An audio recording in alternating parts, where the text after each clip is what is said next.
a good guy? Oh yeah, yeah, he's smart. Sweet. So these don't work for you? These are mine here. Only one of them works. Okay. That Do one. you want to do ideal or not? Yeah, I can fit him in. Yeah, okay. Whenever they I'll want. mention it. Looks like And I can fit Alan. Al's not today, but would you like me to see if he's available? That's okay. Yeah, I mean, You wanna see if you it? want to tell him because of, They pulled he out hasn't been on. Okay, Yeah. I'll ask. If nothing else, it shows you love. Yeah. You know what I'm saying? I pasted it in there and started it, but I never saved it. Right, I don't know why. Look it up over because it won't tell us. Human error, user error, Dan I'll error. look in. Dan error. What type of car did you get, Tom? It's one I had that I love. It's a G-Wagon. The heck's a G-Wagon. A Mercedes G-Wagon. Oh, It's kind of square. Yeah. They're just Looks like a cube. they're safari cars. Cube. Yeah, they really do. It just fits my lifestyle because it has a beautiful ride, but it has it's rugged for me. It has got balls, man. When I turned that thing on, I had no idea. It sounds like a new Camaro. They're fast. They're very fast. I'm serious, man. It sounds like Mike's Camaro. You know, one time in my other one, here's a true story. A guy pulls up in a Ferrari, and he goes, wrong, wrong, wrong. And I went, and off, God's honest truth. Late at night, Arapahoe Road, off the line, and I kept up with him and then started pulling away. I beat him, and then he kicked into this. But off the line, I beat him. No kidding. With No, that no, car? really did. Oh, it's crazy. But I had the G63. It was 600 horsepower. This one is 500. It still is ridiculous. So, I drove my dad, but that had a Mercedes that had 550 horsepower. They make performance, man. Nobody, 60 years old or 70 years old should be driving that car. Oh, yeah. Oh my God. Old people driving that? Never I'm should be driving 65, you asshole. That's why we're giving it away. Hey, Give that away Thursday. you guys. The next one You that look calls sorry me for the you, car. man. Could be my son. Well, I don't know. You're probably how old is he? I'm 37. For sure, you could be my son. I wouldn't want you, but you could be. He could be your grandson. Yeah. Ooh, well, No, that'd be, not him. That'd be I don't know what you did back in the 70s.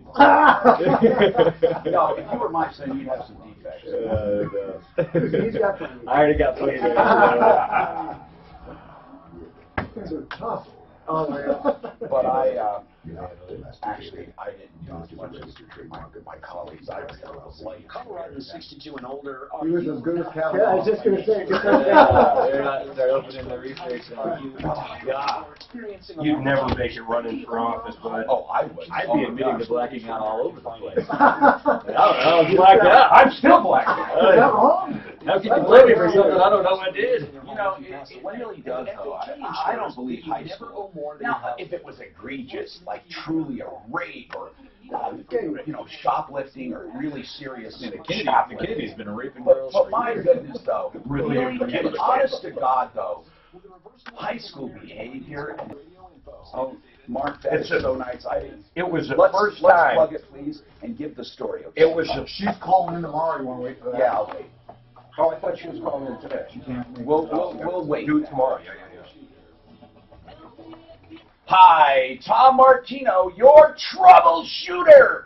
I'm your consumer advocate, and we are fighting for you, making your life just a little easier. All you have to do is call 303-713-TALK, 303-713-8255. This show is all about protecting and saving money. And speaking of saving money, this hour brought to you by Buy and Build. Courtney Pierce has become a friend of mine. And I always joke he's a big, ugly guy like his big, ugly warehouse. But truly, I have to say that the warehouse is not that ugly. He is at 4800 Washington Street, and it's packed with deals. What's really astounding is if you look for light fixtures, we were looking for light fixtures one time, and I see this hanging light fixture for a dining room, antique bronze, and it was, how much? Like $1,400. True story. 303-713-TALK is our number with problems, questions, complaints. So it's $1,400 at this big lighting place. Courtney had the same one at Buy and Build. What do you think it was? It was $89 or $90. True story. Plumbing fixtures that you'll pay, the Moens and all the great names, that you'll pay $600, you will pay $125. Toilets, these low boy toilets, some of them that can go for $600, he sells for $80 and $90. I don't even know how he does it. They're not seconds. They're not. They might be end lots or big containers he buys, but he has a regular relationship. Even great cabinets, shaker line, and then he has builder grade. Anyway, floor coverings. You have to see it to believe it. Just 4800 Washington Street or buyandbuild.net. I'm Tom Martino, your consumer advocate, and as such, these commercials are really part of the show. In that, I truly believe in what I recommend, and as I say before, we want to hear from people. Listen, sometimes people come out of the woodwork because I say that, and they nitpick everything. That's okay, too. So give me a call or always write to us, help@troubleshooter.com, if you have any issues. We have special guests in the studio we'll get to, but I want to take Jill first. 303-713-TALK is our number. You can always get in usually right in the beginning, and I'll let you know whenever lines are open. Hey, Jill, what's going on? Hi, Tom. I am building a new home with my husband in Castle Rock. Now, is this a custom or a modified track or a semi? It's a modified track. Okay, so you get to choose things. Correct. Okay, and who's the builder? It's KB Home, Colorado. Okay, and tell me about what you're doing and the problem, if any. We are closing on Friday, hopefully, for the new build. The issues we've had were with our sales representative and then the current process that they have in place with all the new builds. They've had multiple mistakes, mostly, I believe, due to the tradesmen. You're telling me about the journey here. Now, let's talk about that journey. Usually, and I tell this to people all the time when I do seminars, if the journey is bumpy and bruising, the end result doesn't make up for it sometimes. I mean, it's a pain. So what I'm asking you, though, are you going to sound off about the journey and how painful it was, or is there still a lingering issue? That's the thing. Currently, we still have a full list of items that need to be completed. Now, when you say completed, are you talking about quality issues where you have walkthroughs? Yes. Okay, so, explain. Yes. So items like, for example, the roof has multiple items where the sealants are not significant. How do you know? Par sealants. I had an inspector come. So do you have an inspector that you've used through the whole process? This individual is through my agent. Yeah, but I'm asking, did he come through the whole thing or just at the end? Just at the end. Okay, let me explain something. Just because you have an inspector, you deserve at least some applause on that. Big time. Okay, now, however, he should have been in the very beginning. You like now, I like that. but you did. But Jill, seriously, at least you had an inspector, and your contract may read a certain few ways. And let me explain this about tract homes. Tract homes that are modified, meaning you pay for upgrades and you're in from the beginning, sometimes they let you have input. We had a situation one time where a guy was buying a tract home, and it was a beautiful, I mean, I call them semi-custom almost. You know, you're picking this, you're picking that. You can say, hey, I don't want the laundry room there, over here. But this particular case, it wasn't really that, although they led you to believe it was. It was a major builder at the time, and what was wrong is he found a warped wall. The studs were warped, 2x4s, and he wanted it replaced, and they said, no, we're not replacing that wall. When we drywall it and mud it, you won't even know. And he knows. So it came down to the contract, and he did not really have a right to dispute quality at all. He didn't. Either take it or leave it. That's what the final walkthrough is for. Now, that is with some contracts. With other contracts, they have stages where they get your approval before moving on. But the only recourse you have is to leave the contract, not necessarily to enforce it. So, in your case, do you know what your power is? Well, we had multiple steps where we met with No, what I'm asking your power by contract. Do you know what it is? I'd have to look at it. Okay. So, do they give you the impression that they take your input and act on it? Have you had an issue in the build phase where they did that? They have done that throughout, so yes. Okay. Give me an example of something they changed at your request. I had a wet bar wall that was angled, and I had a kitchen island wall that was angled, and I took photos with a level, and they fixed it right away. Okay. Now, when it comes to the issues still here before closing, without going into the stories, we have roofing sealants. What else? We have scratches on Corian finishes. We have... Well, hold on. Scratches on what? Counters? For the shower door insulation caused... There was a Corian seat in the shower. So do you want these replaced? I want it fixed. Well, how do you fix those? Can you light sand them and polish it? I think with Corian you can do that. Yeah, I you can buff them out. Right. Okay, so scratches on Corian. What else? They have missing paint, so there's raw wood without the paint. Where? On several spots. So the trim and the upper areas. So paint touch up. What else? They had added insulation into the garage that was not paid for, and then they didn't. What do you mean insulation in the garage that was not paid for?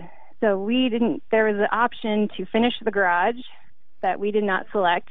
You're not complaining about getting insulation for free, are you? I'm not complaining about getting insulation, but it left the insulation with the paper, which is not fireproof, and it had a warning that all the insulation needs to be covered. So now we have to either that or they take it out like originally. Right. Okay, insulation, garage insulation. Now, for those listening who are business people, this is really telling. When I ask her about a problem, and this is for business leaders, business owners, notice that when she talks about the scratches and the paint and the garage, she doesn't say, I have areas where I need paint touch-up, or I need the garage insulation covered. What she says is they did this, or they did that, or they left this out. That's a small point, but for business owners, they are looking at you and the process. Actually, they blame you directly as opposed to the problem, meaning that your performance here, something happened, Jill, and I'm going to take a guess. I'm going to play a psychologist here. Something happened, and I believe you have all these problems, but something happened early in the transaction where a little light went on in your head, and you said, God, these guys don't really have it together, but I love this home, and let's just do it, and we'll keep an eye on it. Yes. Mm-hmm. What was it? They started adding things that we didn't pay for. Yeah, so they seem disorganized. Right. So yeah. they set the stage for you to be distrustful. Now, let's call them. We're going to call them and see, what do they say about these problems? Do they say, don't worry, we'll do it after closing? Because they're not really that major. They could probably do that. Now, the roof. We've had so many calls from people with warranty issues with KB, though. It's crazy. So now they don't do it after they close. People, the roof, they're not going to redo that roof. I don't know what sealant you're talking about, but what I'd like to do is get one of our roofers to address it. I want you to tell me, what do you mean by roof sealants? Now, anyone looking at homes, she's having one built. It's a custom, it's a tract home that she's basically involved in, modified. Some people have totally custom. Some people have used homes. They're all the same when it comes to quality and checking stuff. She's way down the road. I don't know what her rights are, but we'll talk about it. Meanwhile, 303-713-TALK, 713-8255. I'll introduce our special guest, which has to do with taxes. It's very important, and we'll do that coming back. Larson Tax Relief. We really believe in these guys. They're good people, just good people, and they have a service that almost everyone calls about and asks. So today you can call us at 303-713-TALK. There's another client, well, I believe in all of my clients, but this one especially has touched the hearts and minds of so many people. The Raleigh house. The Raleigh House is an addiction treatment facility. They have a few locations in the Denver area. It's based here in Colorado. It's called the Raleigh House. It started on Raleigh Street. Now they have about 3 locations or 4. Here's what I love. The Raleigh House has individualized treatment plans, medically based with real treatment. They do the behavioral, psychological, spiritual, and medical approach, all of it integrated. Here's the biggest deal. Their phone number here you can call about anything relating to addiction. How do I talk to the addict in my life? What do I say? How do I know there's a problem? What do I look for? I'm an addict. Can you help me? It doesn't matter what you call about. It is free. It is confidential, and you can call more than once. You can call with the addict. You can call for information, because that is what we lack when it comes to addiction treatment. And we're talking all addiction: drugs, prescription drugs, illegal drugs, alcohol, whatever it is. 720-893-5559. We're talking substance abuse now for addiction, so they're not going to deal with gambling, but they'll deal with all substance abuse. 720-893-5559.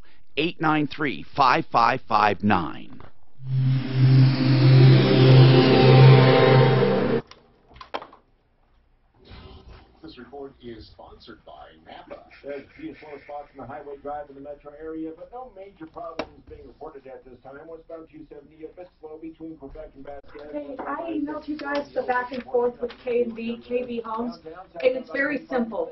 She says, this is an issue, they respond to it in red. And I think... Red what? Say yes? Red writing, saying, you know, like, this has been addressed, we completed Well, this give today. your impression. What you're saying is they're doing it. They're fine. If based on what I sent you guys, yeah, they are. I mean, they're working on things. I mean,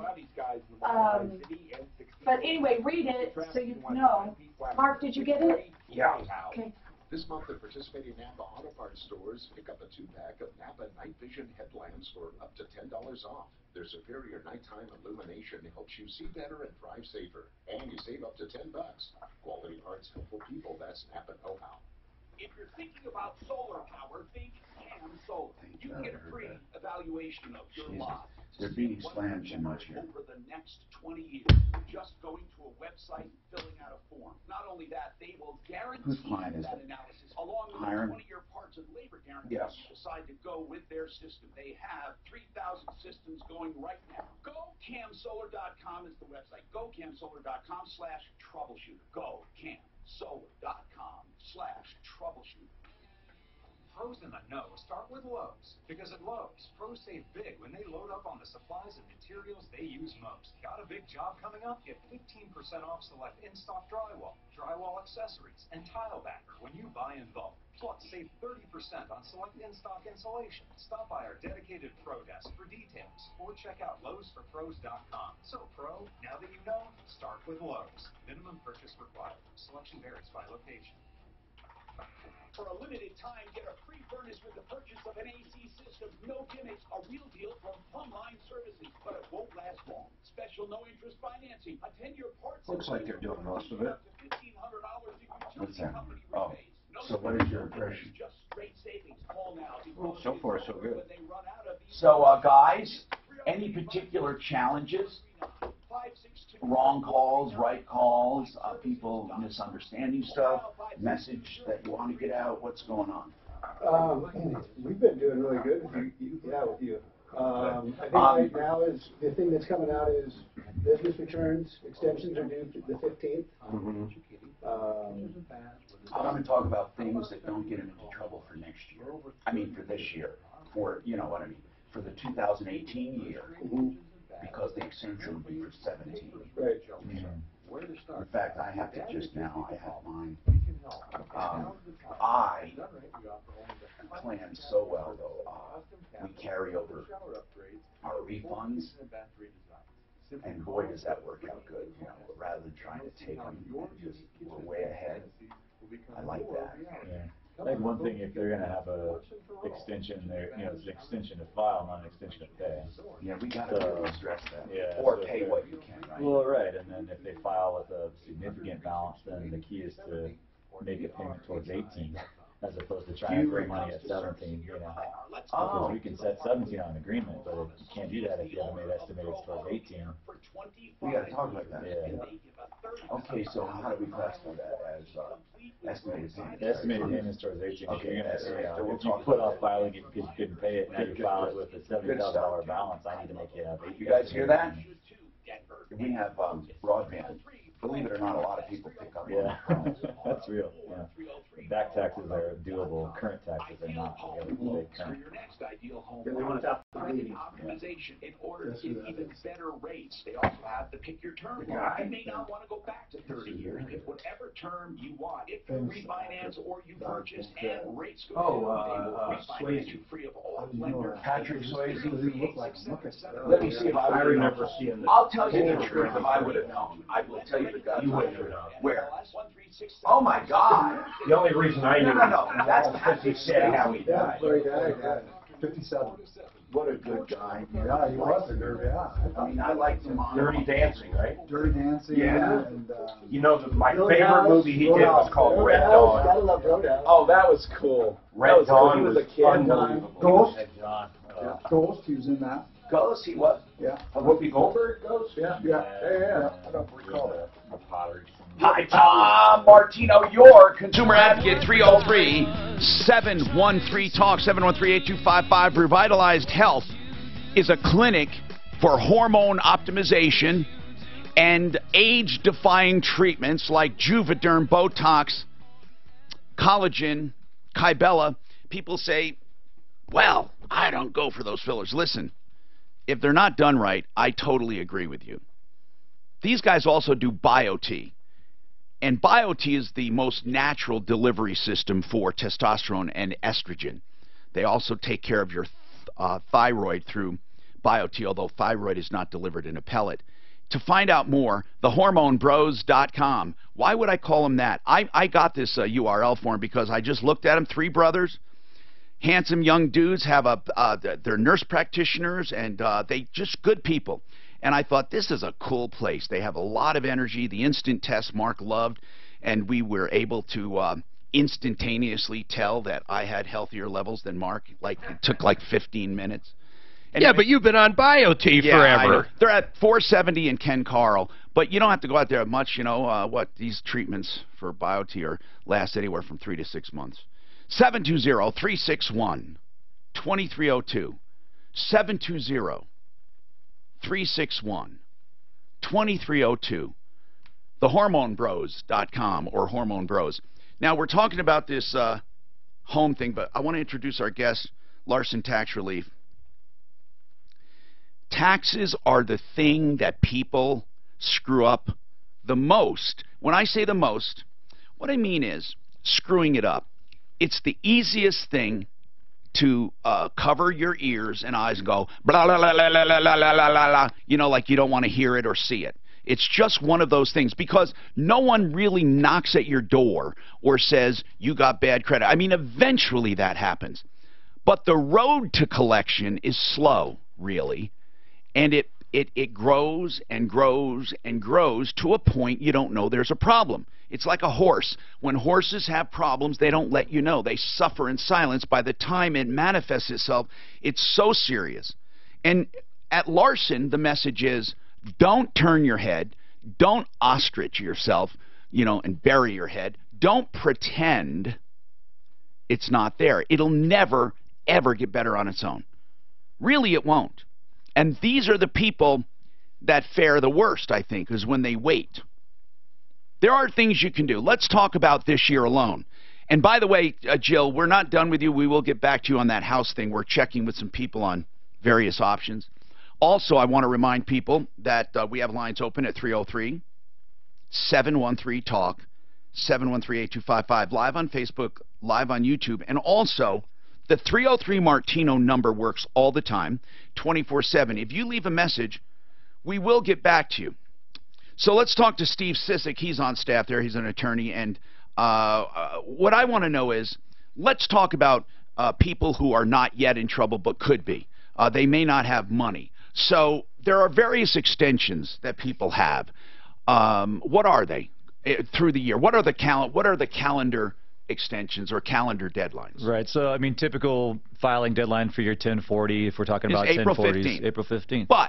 But everybody gets an automatic 6-month extension for filing. And one thing that people don't understand is that it's not an extension to pay. It's an extension to file. And people don't understand that. But then they say, but Steve, I don't have the money. What then? If you don't have the money, obviously you file the extension. You want to make when is the first extension goes to when? Till October 15th. That's the very first extension from April 15th to October? Essentially the only one you get unless you qualify for a hardship for an additional extension. At that so point. on the October, okay, so what do you do if you don't have the money? So if you don't have the money, obviously you don't have the money, you want to go ahead and make payments toward the current year. For example, let's say you have 2017 liability, you file an extension, and your CPA just gave you your return. Says, sign this, we got to file this thing. It's got a $70,000 balance. Do not throw money at the 2017 return. We can deal with the 2017 balance, but you have to be current for 2018. And the IRS is going to look at 2018 and say, look, I don't want you filing another 18 return with another balance. You didn't make deposits. So let's talk about that. If you have some issues you're working on from 16 and 17 or older, and you're making payments, and you say, well, I don't have enough to do those plus to this year, you want to make the priority the current year. Right? So, yeah, absolutely. Current year priority. You can't bandage the wound without stopping the bleeding. Okay, so if you gotta stop it now. If you do the current year, then what do? If you have money left over, you do past years, but first the current year. Right. Even if you don't have enough money. That's right. And the IRS would prefer the rule is you pay 90% of what you think you're going to owe in 18 or 100% of what you owed in 17. So you pick a number in there that works for you. Okay, so you have to pay 90% of your liability, your actual liability, and you have to guess. But if you pay 100% of the previous year, then you're covered from penalties? Then you're deemed compliant. You won't be penalized for 2018 when you file. Even if you had a big windfall like a lottery or something? That's right. Really? Yeah, okay. absolutely. So I don't know. Those penalties can be substantial. But, I've seen the derivation of ruination when it comes to businesses just because they didn't have money to pay their taxes. They made the money and spent it.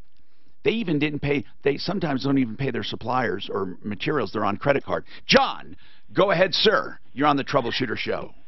Yes. I'm a Wyoming resident, so I've got some job offers out in the oil patch down there in Colorado. Yeah.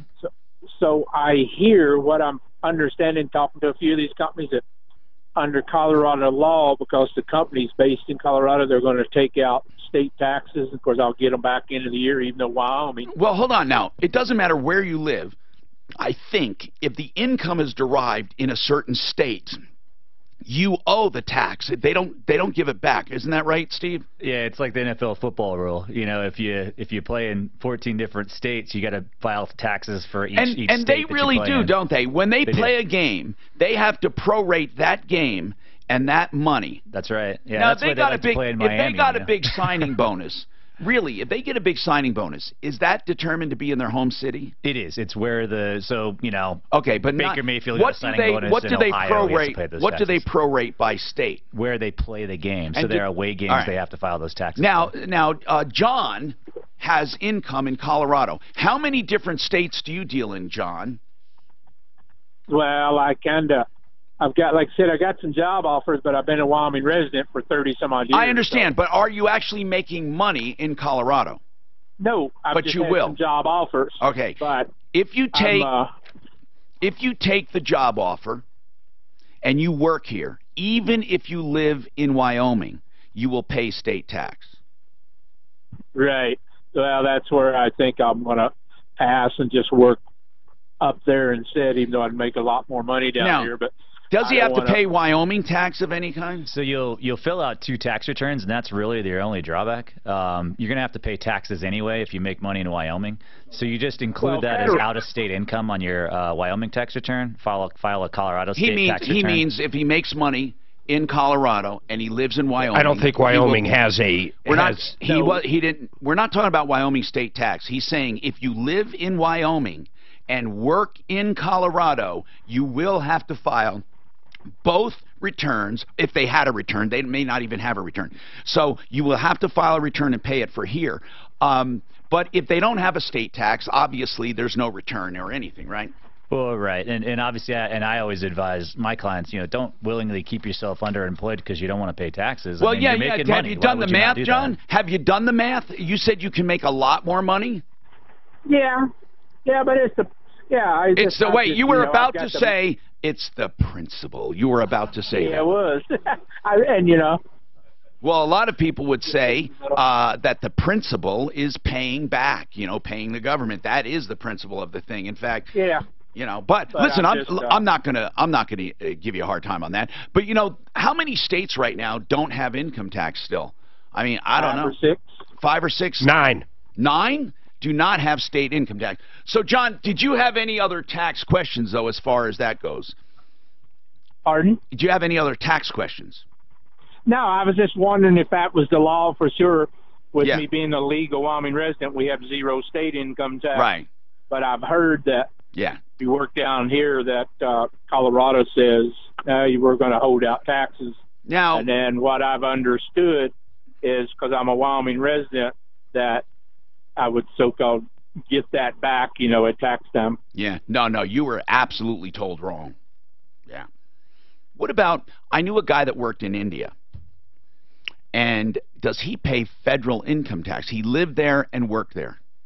Does he have to file a return in the U.S.? Yeah, there's a foreign income. Because he's a citizen. There is, right? Even if he lives there. Yeah, you have to claim it on your return. And for how long? I mean, if you live there 10 or 20 years, do you have to still pay the government here for being a citizen? If you're a United States citizen, you have to file that return. The tax rate's not that large, but you still have to claim it, and have to disclose that to the IRS. And I think there's some countries we have deals with too where you don't, right?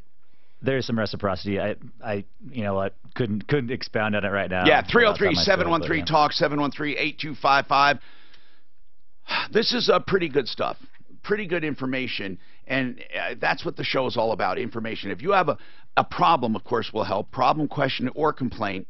We also have some follow-ups, and the other thing I want to talk about is something making people sick, literally, that we overlook. And it scared the hell out of me when I read about it. Centeno Schultz are MDs. It's a clinic, also known as, they have associated clinics called Revitalized Health. But Centeno Schultz is where it all started. In fact, the first living stem cell treatment ever done by Dr. Chris Centeno in a clinical setting. I want you to mark your calendars for tomorrow. In Lone Tree, they're going to have a seminar. They have others, but tomorrow at 6 in Lone Tree. What is the seminar all about? It is informational only.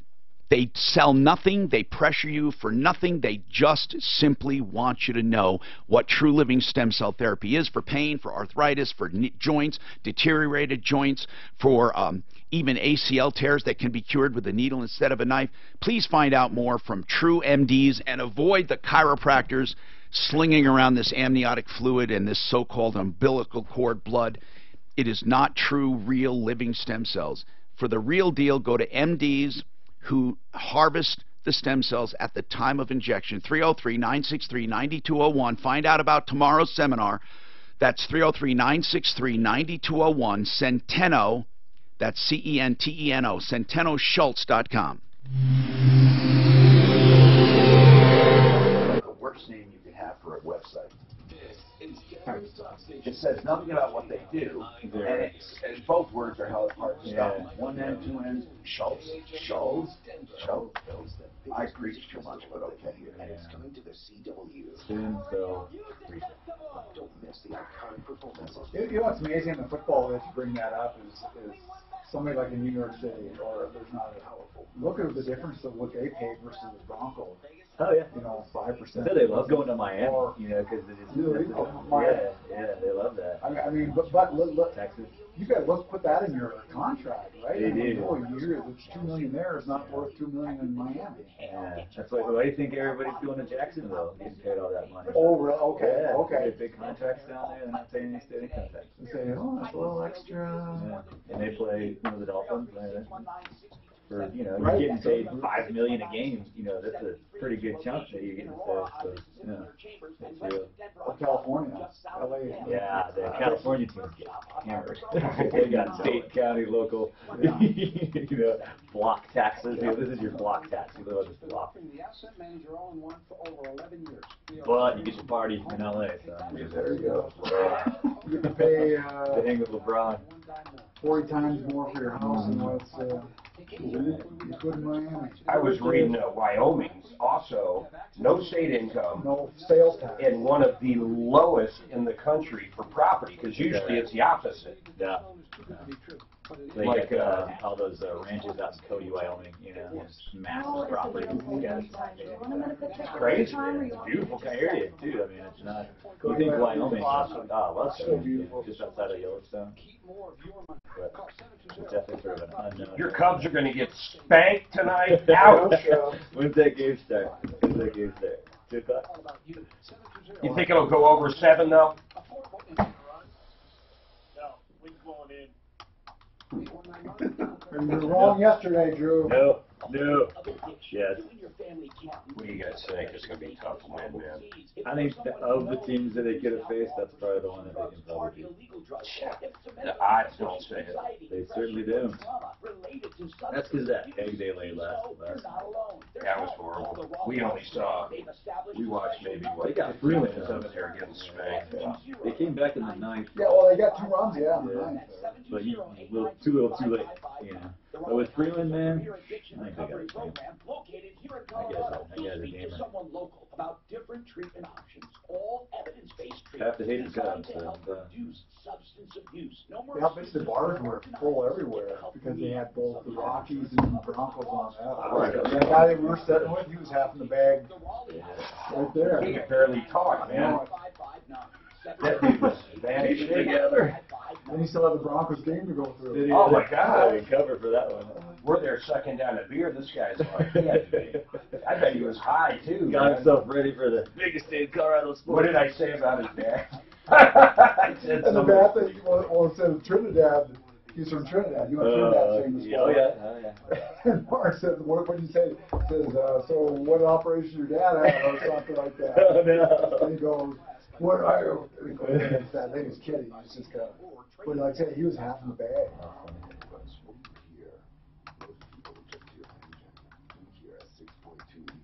That's a small town if you think about it. Growing up there, it's got to be really small.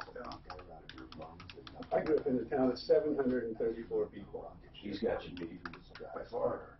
By 4 people? No, by far. 113. Where was yours?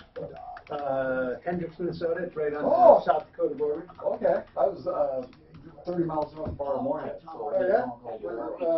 which town? Called Bora. But by Ada, people have heard of Ada. I drive through, I fly into Fargo and then drive up to Roseville, Minnesota, where my wife is from. Where they make floursets. They still make floursets there? Oh, yeah. Okay. Oh, yeah.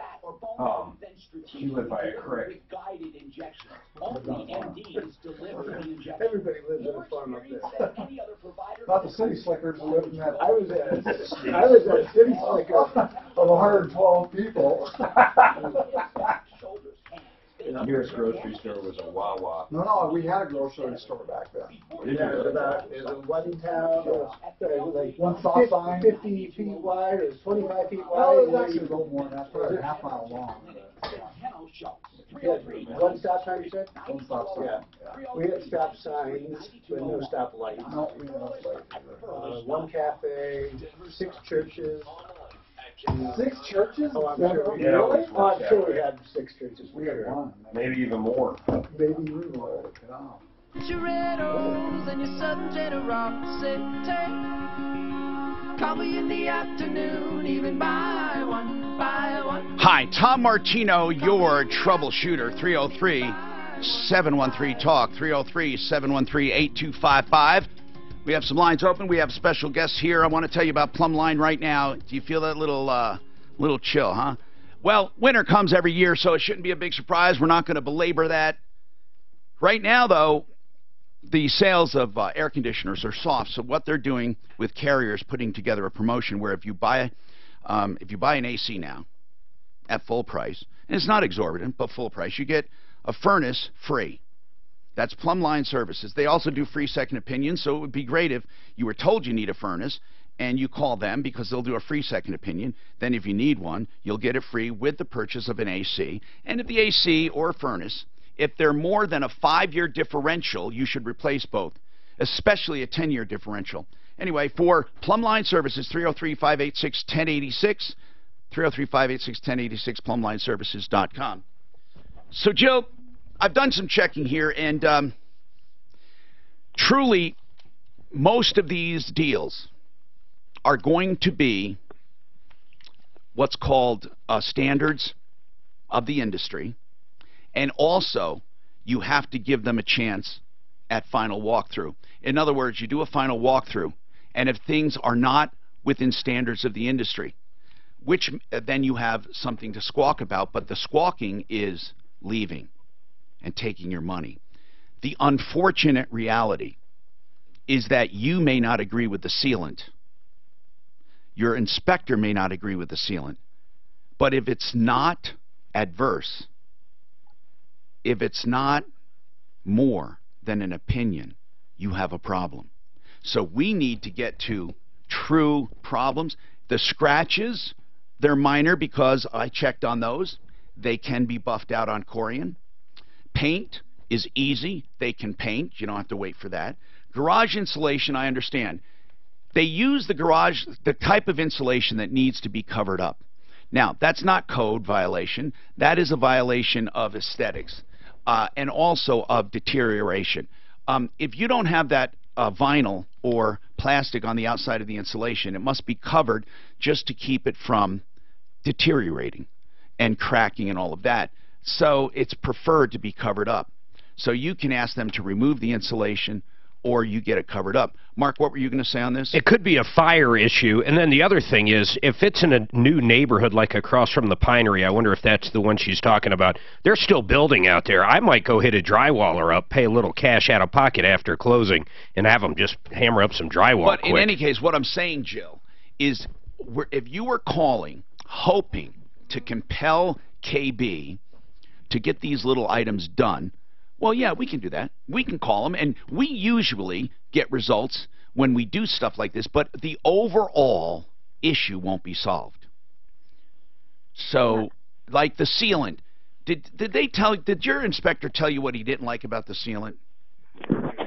Yeah, so he said the flashing under the eaves is gapping, yeah, and it doesn't allow for water, snow to space for it to. No, it's there's flashing that goes into a drip edge on your eaves. So I don't know where he's talking about it needing to be sealed, so here's what I'd like.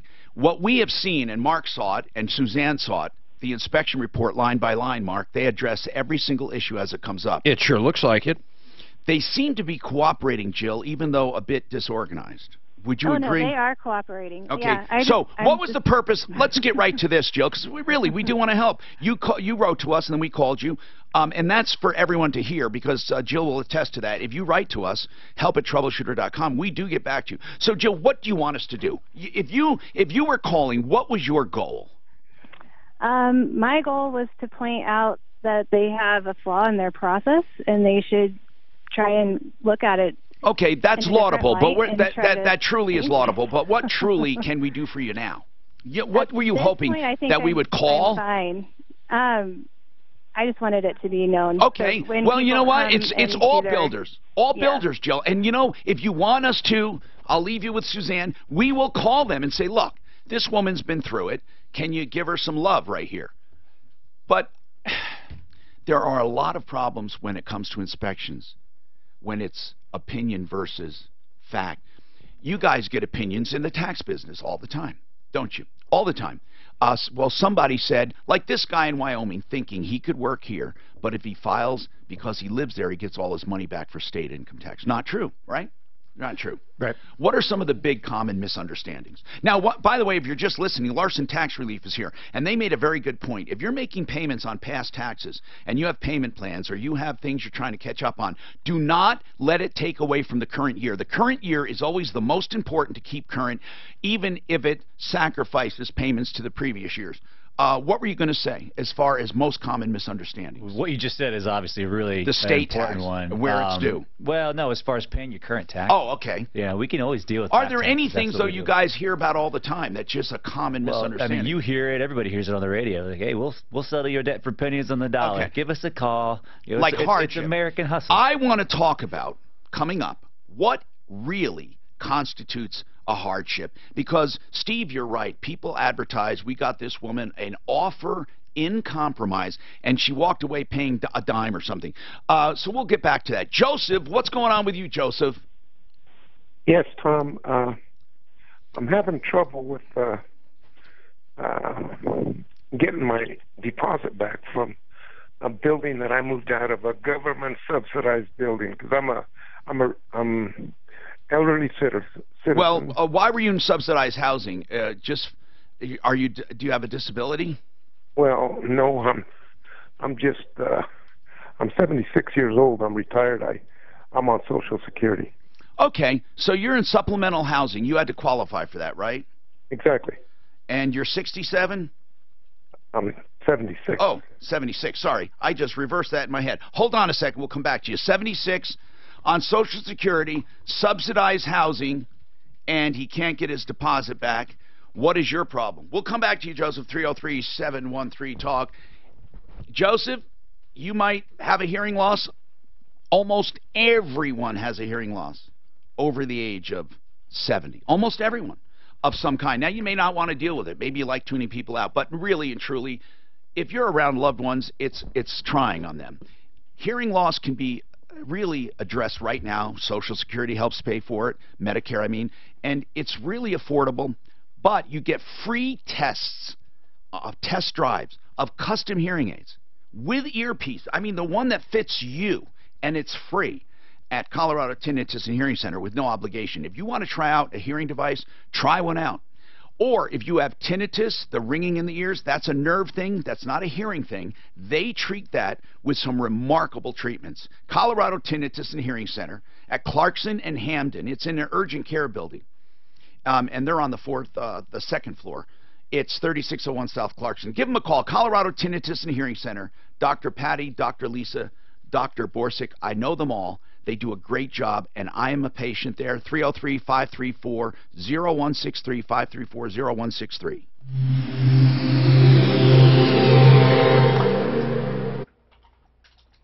This report is sponsored by City of Aurora Pumpkin Chunkin' Festival. The highway drive to the metro area in pretty darn good shape right now. Just one wreck off highway on the westbound side of Arapahoe Road approaching I-25. Watch out for rescue vehicles on the scene. Back out on the highway drive, things are looking great. I-25 up to speed from Portland North going through downtown, traveling into the tech center. Just a minor blip of delay on the eastbound 6th Avenue ramp to southbound I-25. I-70 looking good from Arvada all the way out to Pena Boulevard. Trouble-free on the Turnpike. 270 is in good shape in Commerce City and no delays in 225 in Aurora. The weather forecast, mostly cloudy, slight chance of afternoon thunderstorms today, the high of 74. Right now, I moved in 96 or 97. Yeah. So you grew up, lived there till then? Yep, I went to college in Mankato. Oh, okay. My sister went to Moorhead. And Concordia or the North State? Moorhead State. My nephew's in Concordia now playing football for him. Is that a big town, Moorhead? Probably third of the size of Fargo, maybe? Yeah. Yeah, it's kind of like Minneapolis, St. Paul, yeah. St. Paul, Twin Cities. River. Yeah, That's pretty big. Yeah. Well, and Fargo's the biggest town in North Dakota. For sure. But, Sure. I got a friend from Moorhead. Yeah. I'm a friend a long time in Colorado now. He actually did, what do you call those dogs? Sled dogs or something? Oh, yeah. When he was little, that was kind of the deal. That's a... Oh, you know who got their start in that? As a reporter in Fargo, in that area. His name was Russ Johnson. He used to be a radio guy here. He started as a newscaster doing sled dog races. Oh, really? What'd you say? Was he on TV? Yeah, he was. Sled dog races. Yep. Yeah, you're talking a really tiny market. And he was a sports reporter for sled dogs. Did he go like for the his Diderot? I mean, I don't even remember. No, he wasn't like. Did they have a lot of snowmobile races in Minnesota and stuff? Wait, Russ wasn't into dogs though, was he? He didn't do that. He do did the whatever they reporting. say. Yeah. Yeah, that's right. You want me to cover dogs? Okay. I'm there. My friend, oh, you probably met Dave and Deb at my kid's graduation. Okay. Heavy set beard. Yep. He grew up in Moorhead, and he was into it. He raced the dogs. I never realized they looked at him as they weren't pets, man. I mean, they had a purpose in life, and it was to run like hell. Yeah, they don't bring them inside. No, nothing. I mean, they're really treated like work dogs. Not bad. They're dumb as a pile of rocks. They're like horses. They're like a horse. Sure. My son will argue there, Tom. That they're smart. The sled dogs? He's got a husky. It's a nice husky. You know they're stupid. They got the blue eyes. I love them. It looked like they were kind of blank, but You look like a cow. it doesn't go. Beautiful dog. Did you call me? You got food? You got food? Yeah. I'm gonna go run 50 miles down the road. Good luck finding me. Yeah, they're freaking gone. This is curious. Lady gets a new pump for her well put in. They got it stuck. Yeah. And now they're telling her, sorry, you got to drill for a new well, which could be like 90 grand. Well, it depends. If it was Crazy. stuck, you know, it depends. If the casing was bad and it caved and they tried to get a pump down there, that's very possible. That is not their fault. Did they create? See, even though we have no water bills, that's the kind of shit that scares me. Well, you know, I mean, wells are usually trouble-free. Really, usually. Ours is only 15 years old. I mean, some of these wells are 50, 60 years old. I thought they were still trying to fish it out and stuff. She told me. How far down does the pump sit? It depends. Well, from the You sound like an attorney. It depends. From the base of the well, it's about 50 feet, unless it's a shallow well, but 30 to 50 feet above. Regardless of how far down. 20 feet. And they got it from 5 the feet base. from where it was supposed to be. Now, you don't have to go down that far. If it's a very, very deep well, you don't do that. You go down to where you're really getting good flow.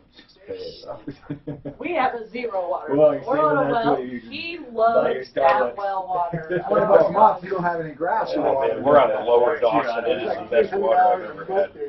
I don't have any grass. It is by far the best water. But the lower. It's either upper or lower Dawson, yeah. But you must have been on the same. Well, remember that shit. I still would think they would. I'm Tom Martino, your troubleshooter. The art of Granite is the art of doing things the right way. If you're Mitch Floria, here's what you do. You give all of your customers prices on the phone. He says, Tom, just tell him to call. And if I know the square footage and a few details, I can give him a price. Why? Because I don't charge except for fabrication and installation. Therefore, that's in my shop. I can tell what that's going to cost by square footage. Now, if it's really an elaborate design, I mean, that might be different. But I can usually give a price on the phone, and it's within $100 or so. Here's of the actual job, because they have to pick their custom stuff, what they want, the slab, the sinks. And then the cabinets, he has a small markup from the manufacturer. So he doesn't charge for tear out and haul away. He doesn't charge for the bath when you do the kitchen. And it's really a simple process. It's beautiful, too. He's a direct stone importer, 303-386-5919. He serves the Front Range and all the mountain communities, 303-386-5919. If you didn't get that, just go to the referral list, Art of Granite, or look at artofgranite.net. You know, we have an elderly gentleman with subsidized housing, can't get his deposit back. Then Judy wants to talk about a well problem, and I just happen to be well-versed on wells, Judy, because I've lived in the country so many years of my life and had to punch new wells, had to repair old wells, and had to do all kinds of things with our wells. So that, and I've even developed subdivisions where we had community wells. So hang on, Judy, if you're listening. Now, Joseph, you're in subsidized housing, and when did you move out, Joseph? I moved out July. And did you move out at end of lease? No. Well, I was month to month at that particular point. Did you give them notice? Yes. Okay, good. So you did everything properly as far as when you moved?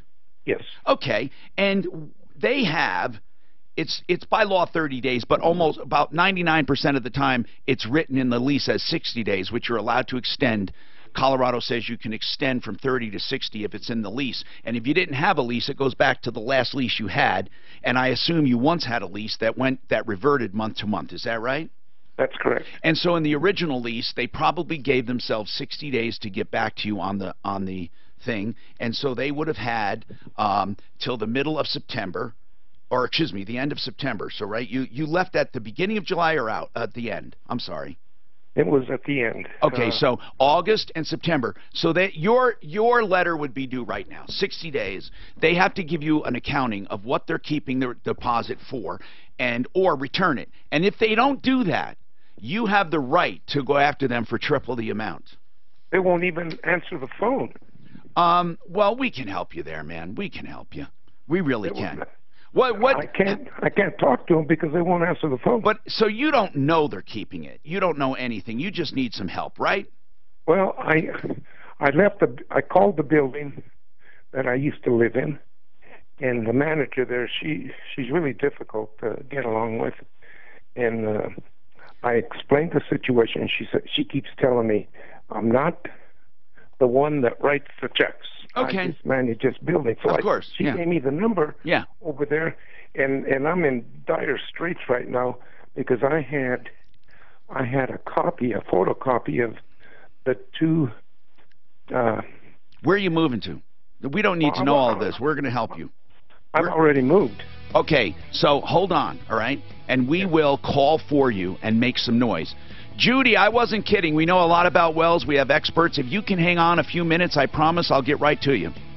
Okay. And then we'll analyze your situation because, it can get complicated. She's facing a big expense. I'm Troubleshooter Tom Martino. We have Larson Tax Relief here.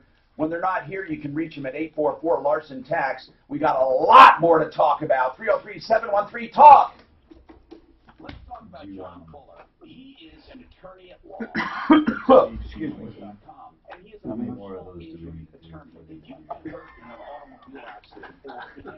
Because I got to do 43 CLE. 16 a year. And then But Joseph, how long has he been out of the place? When it really should be in $2 deposit. He left at the end of July. Oh, so if he didn't get his 30, he could go triple. Can you do triple damage? 60 days. Well, 60 if it says in the lease. But they had a lease that expired and went month to month. Oh, okay. So therefore, whatever was in the original lease, and I'm only assuming, almost all the time when they have a lease, they give themselves 60 days. I mean, I've actually never saw ever a 30-day in the lease. I've seen it be 30 days because they didn't have a lease. Why would?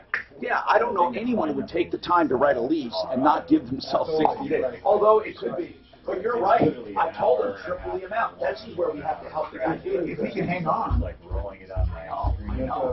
I mean, it's right now 60 days. Just listen to this guy drone on about how much is he looking for? His deposit didn't say. I'll go and ask him. Yeah, I should send an email out to everybody. Let's say it's 200. Yeah. We might, there's more than 200. For sure. I don't know. Deposit? Usually it's a whole month's rent, isn't it? We should ask him. It depends. A security deposit could be more or less, could be else. But I get those done in October, and I'll do the CPAs in November, and I'll buy myself another year. She's also waiting for the FBI report. Excuse me. So I'm not going to speculate. I'm going to wait. Senate Majority Leader Mitch McConnell. What's your all's busiest month generally, or is it just? March and April. God, this year's been busy every month. It's been just crazy. You think the new tax stuff? None of that really affects you guys, other than No, not our clients. Like, if people are making more money, they pay their taxes less. It's crazy.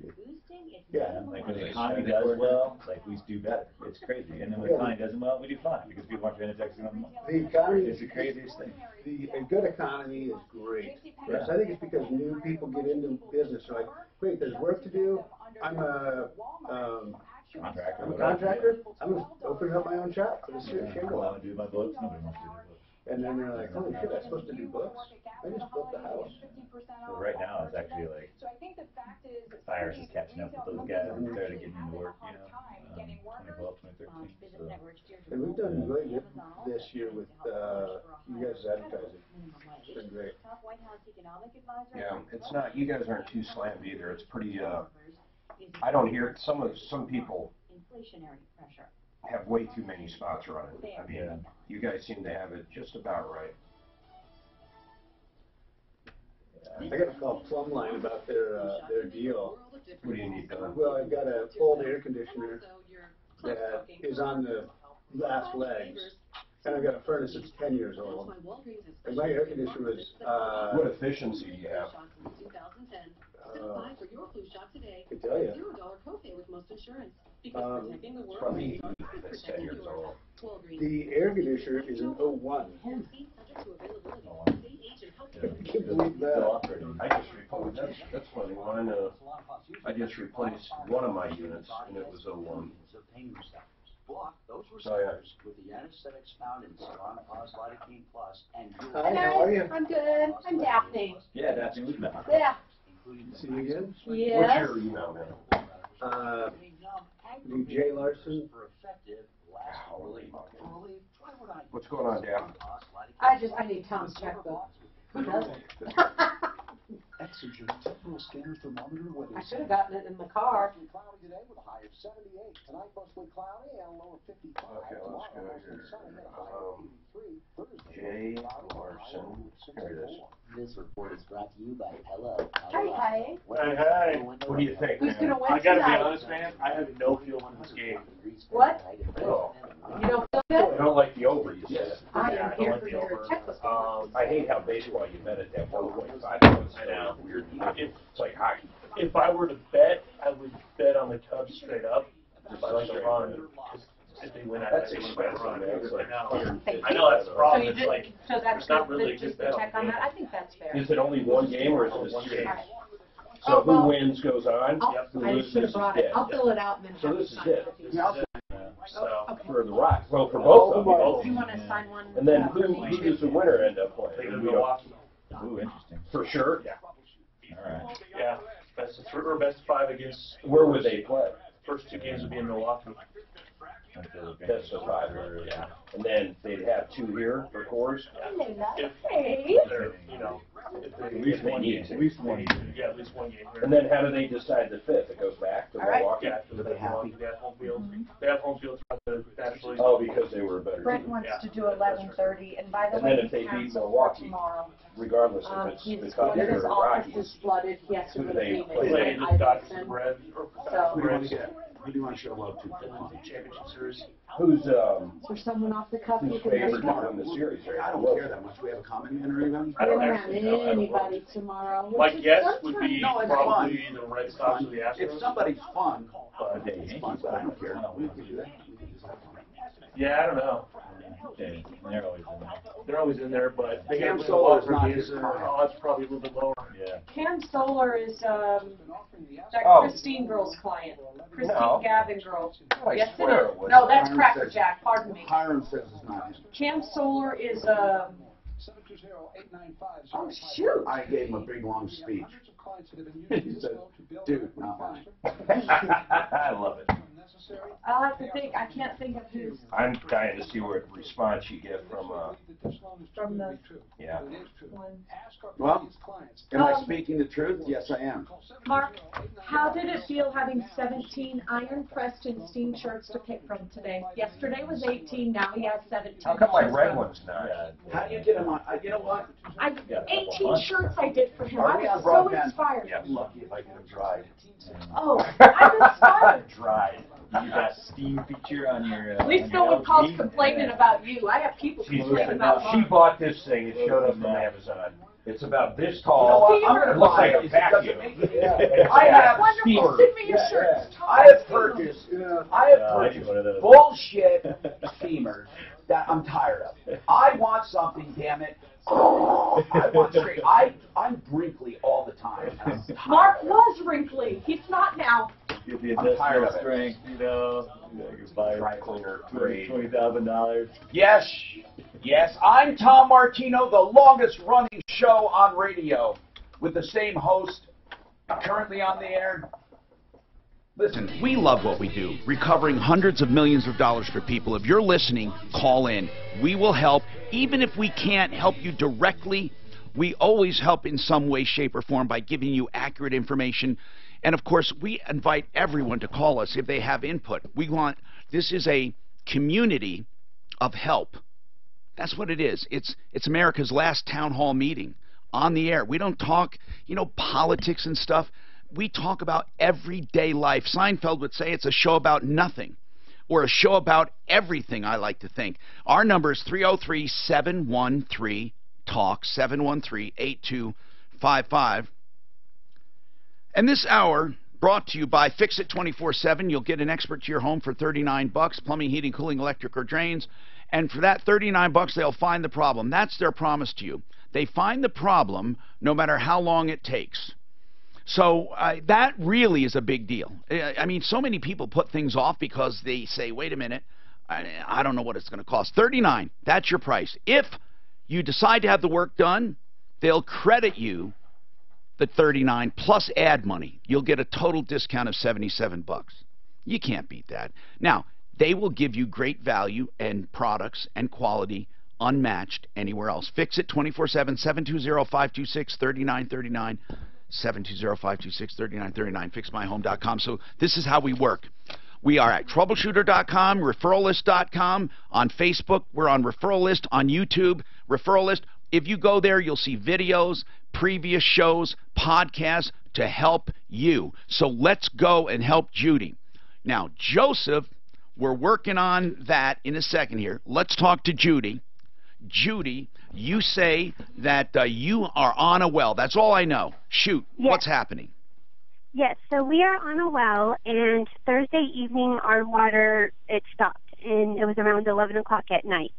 And my husband went and looked at everything, and he's like, I think it's our pump. So it was, in the evenings we weren't able to do anything. Come Friday morning, my husband made some phone calls, and he was having trouble getting anybody to come out until Monday. He got one company that said that they'd come out and take a look at it, and they got there around 2 p.m. on Friday. And they said, looks like it's your pump. We'll remove the pump and put a new pump in. So that's what they did. They removed the pump. They worked on it. They were able to get our existing pump out, and come to find out it was just like a wire on that pump, but they could replace the wire and place the same pump back in, or replace it with a new one. Good. But we decided to go with a new one. Just, we didn't want to... How old was that pump? It was going on almost 7 years, which I guess that's the maximum... No, 15 or 20. But anyway... Oh, that's what they were... Well, it depends on if it was a piece of crap pump. But, Judy, what was the name of the company, I mean? I'm scared to say it just because... Then don't right now. Don't right now. I want to ask a few questions, if I may. Okay. You told a very complete story, except the problem. They said they could put the pump back. Go with that, and then I'll ask my questions. So they put the new pump in. Well, as I got the new pump in, as they were setting it down, they were like 5 feet above where the existing was originally. And my husband said the water was pumping fine, and then all of a sudden it stopped. So he thinks sediment and everything got inside there. So they slowly started pulling the pump back up. Well, they got the pump stuck, and now they were completely unable to remove the pump at all. And so they kept trying, and it wasn't working. And so they said, we'll come back out tomorrow for a couple hours and see if we can get it. So they came back out Saturday for a couple hours. They continued, and they ended up breaking off the PVC pipe, which is casing. The casing. They broke off the casing at least 60 feet in the ground. They took that off, trying to remove the pump. So the new pump is stuck now, and then they broke 60 feet of the casing of the PVC pipe as well. And then now they're telling us there's an excuse for us that basically we need a new well now. All right, hold on a sec. Well, I want to ask a few questions. No pun intended when I said, well, I want to ask questions, but I do. So, how long have you lived there? We have lived there, sorry, I'm trying to think. Just roughly. We've lived there 5 years. Oh, okay. And is it new or used, the home? My husband modeled everything. It was the older home. Okay. But it's new now. Everything's new. So when you moved in, the pump had just been replaced? Yeah. So what had happened is when we bought it, the property, the that was part of the thing was like, I think the person who owned the property before ended up having somebody come and remove their pump that was in there, the pump that was existing. And so part of the reason, in order to buy it, the bank, they had to place a new pump in there. So that pump wasn't. How old is the house itself? Pardon me? How old is the house? So the house is like 30. Let's see, it was just roughly 30 years, 40, 30 to 40. Yeah, like I want to say probably like okay. Like probably around 39 years old. Okay. But the well is the well was put in 2005. Right. Then you mean the pump, or the whole well? The whole well? Was put, you had a new well punched in 2005, or not you, but why? Why would somebody punch a new well in 05? I don't know. I don't know. There was a new well placed in. That's what the papers say, is that there was a new well placed in 2005. And was the old well abandoned? Do you know? Do you know the legalities? Do you have one well permit? I don't. We only have the only paperwork that my husband was able to find was the one on the existing that said this well was placed in 2005. And where are you roughly? What county or where? Fort Lupton, so Weld County. Fort Lupton. So the water is that's good water up there. Okay, so listen, are people around you on wells? Yes. Okay. Here's the problem. No, it's not. I mean, it's a problem that you need a well.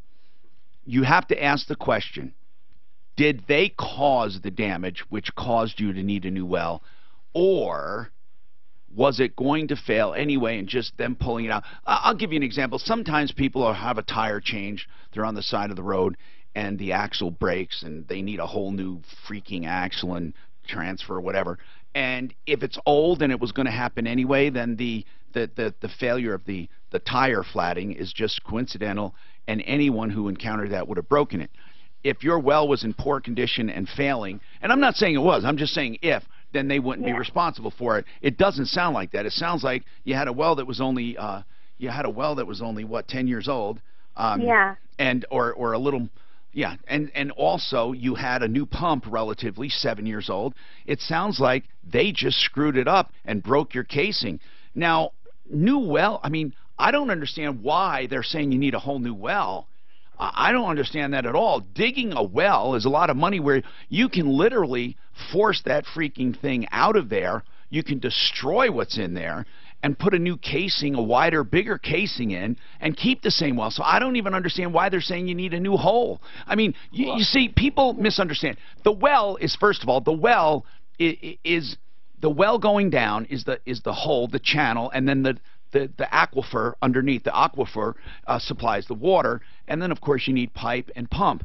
So why would you need a whole new drilling pump? I mean, a drilling hole, even if you destroyed the casing, and if you force that pump out of there, or literally grind it up and get it out of there. I mean, why do you need to punch a whole new well? I don't understand it. Yeah, I don't know. They're quoting us $77,000 just. Wait. Let's call them. Hold on. In all of my years, I have never spent ever in a million years more than 20 grand on the biggest, baddest well ever. What do you mean 77,000? What are you talking? Is it straight rock? I don't know. I mean, I don't know. I just know the quote. No. Can you please tell me? Listen. I just want to know the name of the company. I mean, so we can call them. If you're uncomfortable, you're not telling a lie. You're not calling them names. No, I know. Wayne, what is your comment? Wayne, are you in the biz? I'm not in the biz, but I live in the Fort Lupton area, and about 3 or 4 years ago we had to have ours replaced, and ours is a 900-foot well. What did it cost you? About $8,000. Yeah. $8,000. And how far down did you go? Well, I mean, I didn't put the well in. The well was already there. I understand. Yeah, it was $8,000. But I also had to drop. Wait. What did you do for $8,000? Had the pump replaced. Oh, okay. That's outrageous, by the way. I thought you said you dug the well. No. Okay. I have. All right. Well, thank you. I appreciate that, though. It gives us a barometer. But $8,000 for the well, nah. For the pump, that's a lot of money. Tom, he had a comment on how far hers went down compared to his. Well, he doesn't know. Judy, do you know the actual depth of your well? Yeah, so our well depth is 1,000 feet, and where they got the pump is stuck at 630 feet in the ground. Yeah. So this whole thing is baffling to me. That's why I'd like to call the company and get their say, and then I'd like to call an independent company.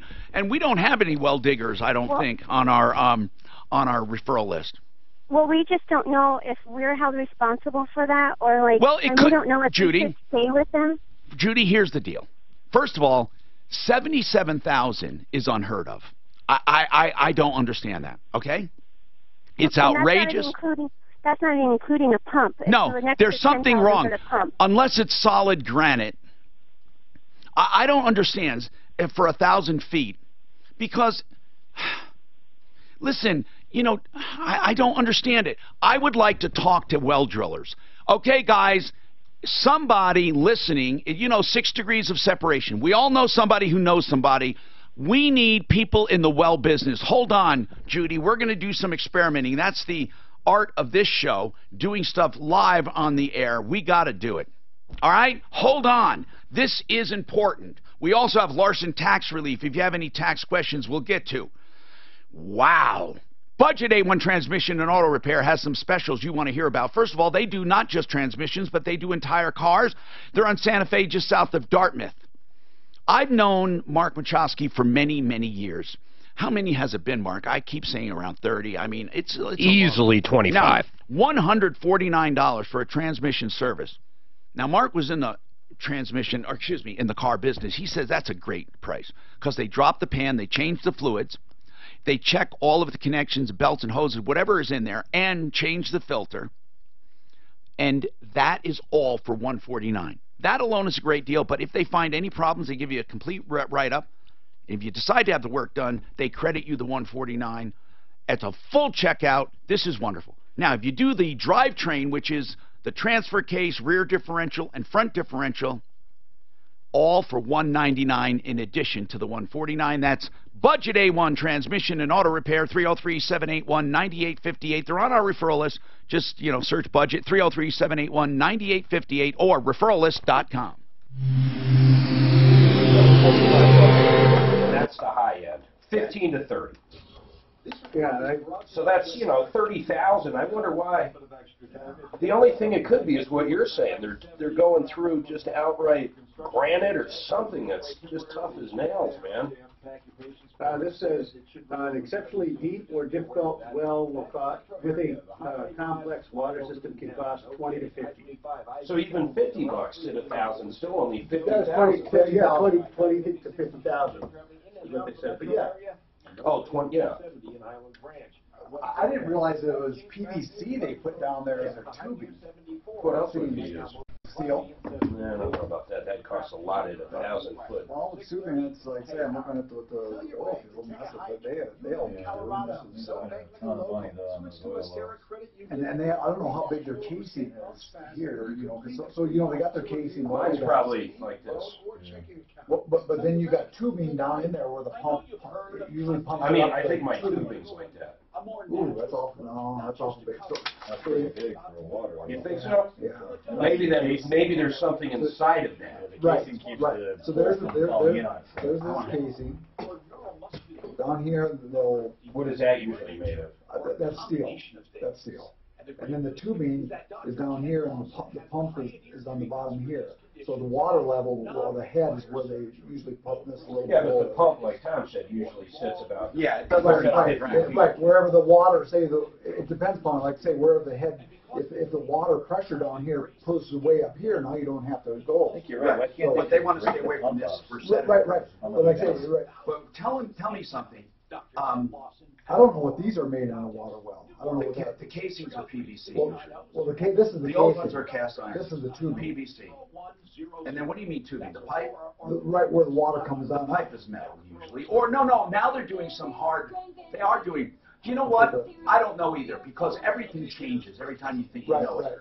And then out here, now, casing is only to keep it from caving in, but it has to be drained. It has to be able to drain. But they also grout this outside. They don't cement outside. That's right. In some cases they do. If you have stone, they don't. And this here is probably like perforated or. That's right. For drainage. That's exactly right. Come on in. What, are you an engineer or something? Well, no, it's kind of like a oil well. Only, I just don't know what this is made of here. Well, PVC. She said PVC. No, she said PVC was the casing. No, that's what broke. The PVC broke when they run the pump down. Right. And that's where the pump was on the end of that. How big's that pump? No, I think she meant the casing is cracked, but who knows? Well, the pump's got to be like that then, right? Yeah, no. That's got to be an incredibly strong pump that's Look, small. The pump, no, it's not small. It's very big. It's long. But it's long. It's like this. Yeah. Well, or like this. And the impeller's like this. And It's like, that's exactly what it looks like. It has it like a jet engine. And there's electric wire down there running it, so it's an electric pump. When you sink everything down, you sink the pipe and all of the electrical and everything. All at once. Yeah. And so they probably put little ties on it or something to hold it up against. Wouldn't it be much easier just to, almost like what Plumline does if they can in the belly? That's what I just said. Yeah. Go down. It's already dug. Go down. And you literally auger out and put an oversized casing in because everything else stays the same. Yeah. It doesn't matter if you have this much room or this much room in the casing. But they can also, they call fish this, I think. They can go down here and casing with the thing, go over, try to grab this pipe and try to pull it out again. Right, of course. You know, I'm assuming it's jammed sideways. Can't, you know, like. But they got things. It's amazing what they can fish. Yeah, but 1,000 feet down. No, it's 630. Like 60 feet down. 600. No, 630. Yeah, Then just emailed and said it's not the casing, it's the suction pipe. I have an expert on 4. What are you talking about? Well, that's For the well, and there's an expert on 4. Suction pipe is a tubing. Yeah. Suction pipe. Well, That's what the email, when I said that to our expert, he knew exactly what I was talking about. What is a suction? But he says 70,000 plus. Oh, I see. You said that's what he's calling the supply line? Suction? I guess. I've never heard of that. You get like a drill bit stuff all the time. They just drill in, they just break the damn thing up, and they drill right through. That's what I thought. Right? I mean, Just pipe break bursting. it. Yeah. Just break No, it. so the PVC, the tubing broke at 60 feet. She said 630. No, I got her email right here. 60 feet. Nobody knows. Hi, Tom Martino, your troubleshooter. At the risk of overdoing this, Judy has a serious problem. Judy, you said the pipe broke at 60 or 600. We heard both. Okay, no, the pipe broke. They broke the PVC pipe at 60 feet below the ground. What happened at 630? Pump is stuck. That's where Okay, so the pump is stuck. That's the important part. 630 feet, the pump is stuck. So to go down there and do anything is weird. But we have somebody who called in that's a pump expert, or excuse me, a well expert, he says. And so here's the bottom line. Judy wanted to have the water stopped. They took the old pump out. The old pump needed just a little repair. They decided to go with a new one. In the process, the new one got jammed, or the old one? The new one got jammed? Yeah. And so now they're saying the casing is broken, the well is the well motor, the pump is stuck. We need to drill a whole new well. Bottom line. And they are your phone is screwing up for some reason, and then they are quoting you $77,000. So hold on, we'll talk to Greg. Okay, so Greg, just weigh in on this without repeating what we already went through. Yeah, the drop pipe itself is what broke on the pump, and that caused the pump to get stuck in the well. When you say when you say the draw pipe, can you explain what that is? Drop pipe. The pipe that the pump is actually hanging on. Okay, gotcha. That's the one that supports it, right? Okay, and holds it there, right? Smaller. Yep, exactly. And 77,000 for a 1,000-footer up there is not unheard of. That's probably into the Laramie Fox Hill. The casing diameter has to be bigger, and there's more grouting required now by the state. Is it rock too? No. But 77,000? I mean, God.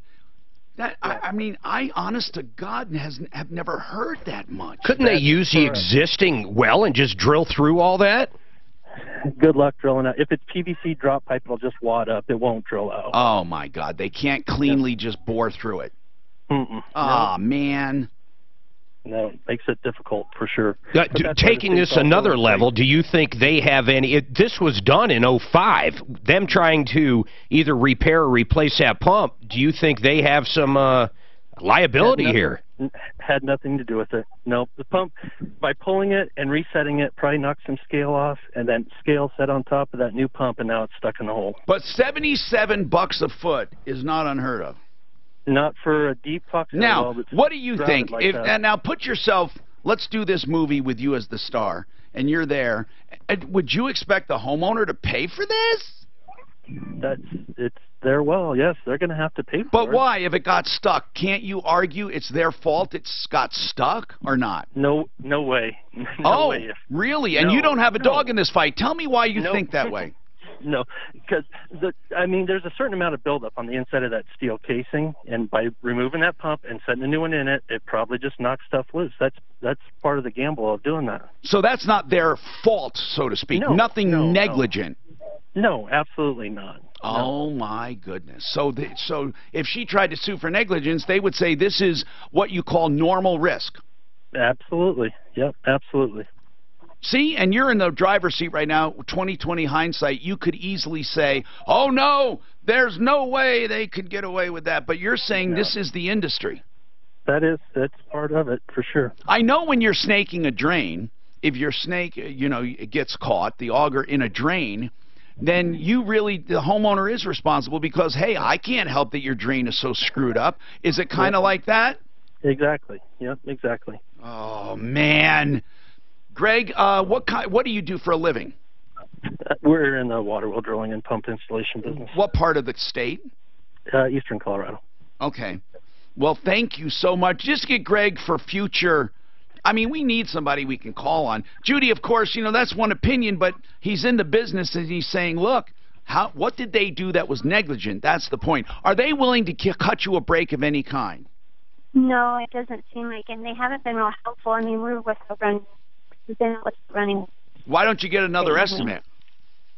Yeah, we've been trying to get a hold of other people, but we're having difficulty.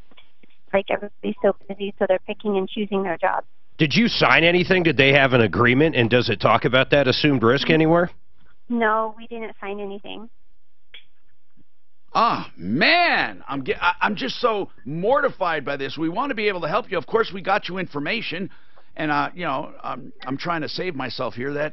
That helped a little, but God, I was hoping he was going to say, no, you don't get things stuck. They must have did this cottywampus or something, and it's their fault. So I would suggest you get a few more bids, but, I don't know. Were you wondering, Judy, if they should pay or not?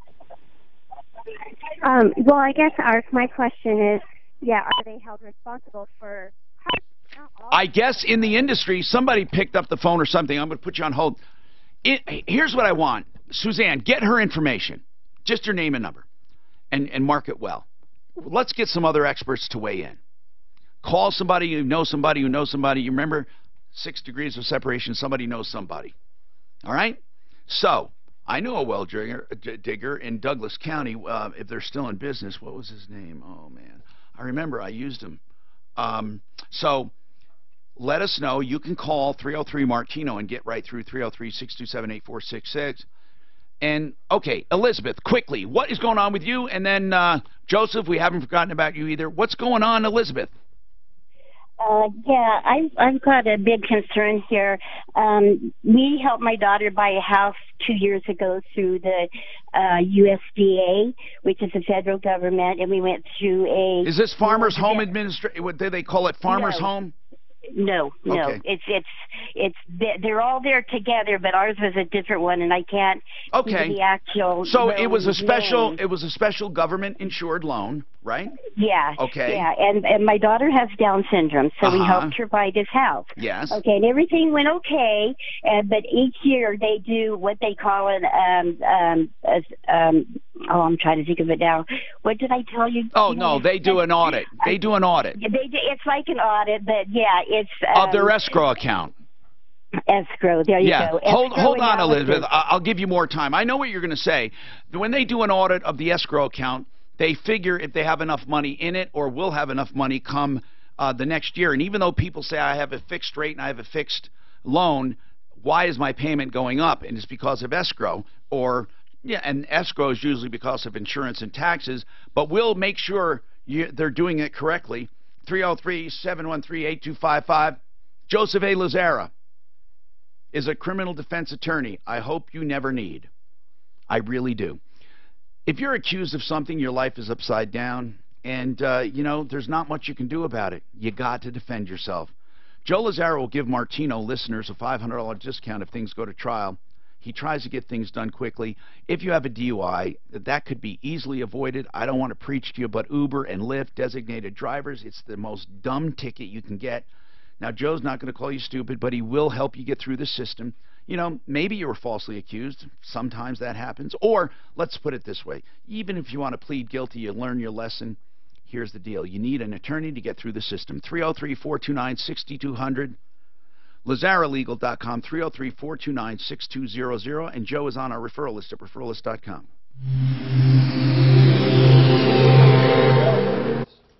$70,000. 77. So they got, and that doesn't include the pump. Right, the pump's like 5 to 8. So they got the pump out, and this guy says, well, they knocked something loose, but isn't there a casing the whole way down? Yes. It shouldn't knock anything loose. They meant there's a buildup on the casing. They're just saying basically saying we can't guarantee It's it. a risk of the industry, assumed risk. I don't know if it is. I'm not just buying that one opinion. So, not at 77,000. We've got one on a referral list member now. The assumed risk made me think of it. Tree cutter, GE Tree Service, Mike. I've never had a complaint on them. 100-foot tree. They're trimming it. I'll come out to him. Okay? Yeah. And it's near the guy's house. So some of the stuff comes off, falls down, and dents the gutter. The guy wants new gutters. No, he can lay in a patch. They can be spliced in. Dan says, oh, no, they're seamless. Okay, there's no such thing as seamless. Somewhere there's a seam on a corner, somewhere. So the fact that they have to replace it, his reasoning is, well, they have to do the whole thing. And then if they do the whole thing, it's not going to match the others. Bullshit. You just have to patch it. If they do the whole strip, I went through this with Dan. It's by the foot. $5 a foot. He pays for his footage that he damaged, and the guy's getting betterment. He pays the rest. But Dan says, no, it's one full unit. Even if it was one full unit, I think it's a gutter helmet. I don't know why he got hung up on this, but even if it's one full unit, 10-foot section, whatever. One 10-foot section, I'm talking about if it's 100 feet. In life, if you damage someone's whole unit, you don't buy them the whole unit. You buy them what you robbed from them, the damaged part. Now, plus the depreciation. Well, yeah, but I'm not even saying that. Just pay for if it's 10 foot, pay for 10 feet, or if you damage, if that dent can be covered up in 4 feet, that's what you pay for. And if it's gutter helmet, they're not seamless. But go back to the whole thing. My question to you, though, is a 100-foot tree right over the house getting trimmed. Isn't there some form of assumed risk in that for the homeowner? If not, if he didn't tell the guy. That's true. That I don't know. I don't know if there's anything in this contract. I mean, if he said to the guy, look, I can't guarantee it's my breath. Like the guy doing my windshield today, he says, Tom, I might. Yeah, he's telling you right up front. Right up front. I might do some damage getting this off. But he thought he got sensors in there and everything. Yeah, because he said it's so flat and oval. But I told him, I'm not going to hold you responsible for a windshield. Yeah, but he's telling you. Yeah. No more excuses, no more denials. What did he have? What did he show up in? He's got a little station wagon like a Subaru or something. I don't know. He's got all this stuff in there. He looks like a pro. I mean, he's like a hard worker. He knows what he's doing. 720-893-5559. I can't believe those people that 77 grand, and they got no water now. So you got to do something. Well, they could get a cistern. The home is useless, but cisterns will never sell. If you try to sell that house with a cistern. No. I'm saying just for them while they figure it out. I mean, how much would that cost? That wouldn't be crazy, would it? Water tank out there while this happens, but. That's what he's saying. Yeah. I don't think you can legally collect rainwater, though, in Colorado. You can now. They changed the law. Oh, they did? Is it a little? I don't know, but I know they changed it. Oh, I never heard of it. I had no idea you couldn't collect rainwater. I found it the most weird thing ever. They actually had a law that you couldn't capture it. Yeah. Yeah, up until what? A year? A year or 2 years ago. Because of the circulation. They're saying it's all part of the system. Yeah. But yet they'll build a reservoir and collect it all day long. Yeah. But that's municipal. I mean, the rainwater that people collect is just off of their roof. It's such a small amount. Most people aren't going to do it anyway. No, most people aren't going to do it. It's a pain in the ass. Yeah, exactly. I got a faucet. It's so weird though. You can't. Real cheap. I wonder if there was exemptions to that, like if you have cattle. For agriculture. Yeah, I just wonder. I mean, I have no idea. It is the craziest thing though, that you couldn't do it. And here's how I knew you couldn't do it. I saw in Sam's Club or Costco a big collection thing. And I was like, what the hell is that for? And then the guy at Costco told me, and it said up until, X amount of time ago, you couldn't even have these. Yep.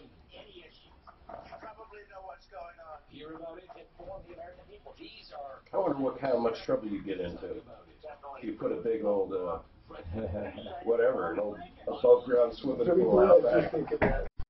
Go to Brent. Okay, I got my first job for Dan. I'm switching us. What are you doing? Switching our audio for Dan. Oh. I'm Tom Martino. Let's talk. What is on your mind? Man, rates are crazy. They're going up, going down, but with the interest rate guarantee, you don't have to worry. Brent,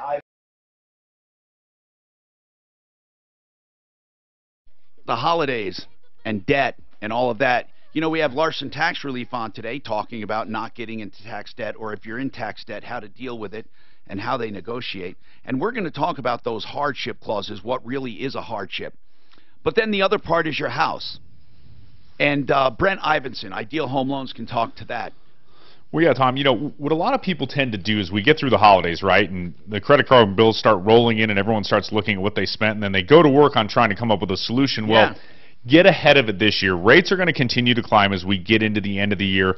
Wouldn't it be nice to go into the holidays with all of your debt consolidated, to be able to take a little bit of a break from a mortgage payment and be able to know that you can go in holidays this year rather than stressing out about how you're going to pay for it? And then on the other hand, we can show you how to get ahead not only on getting your debt paid off, but getting your house paid off more quickly as well, all at the same time while building your savings account. Yeah, one of the things I like that you guys do is you say, yeah, you can use your equity for stuff that is, consumable, and then we show you with the lower rate and lower cost how to pay that part of the debt sooner and then not have it linger for 30 years. So I love the whole package you have for debt reduction and consumables, and you can find out more at 303-867-7000, 303-867-7000, or idealhomeloans.com. And of course, if you're looking for a home, they have a pre-approval, which is exactly like a cash deal. It is. You just need a few days and you're done because you've already been approved.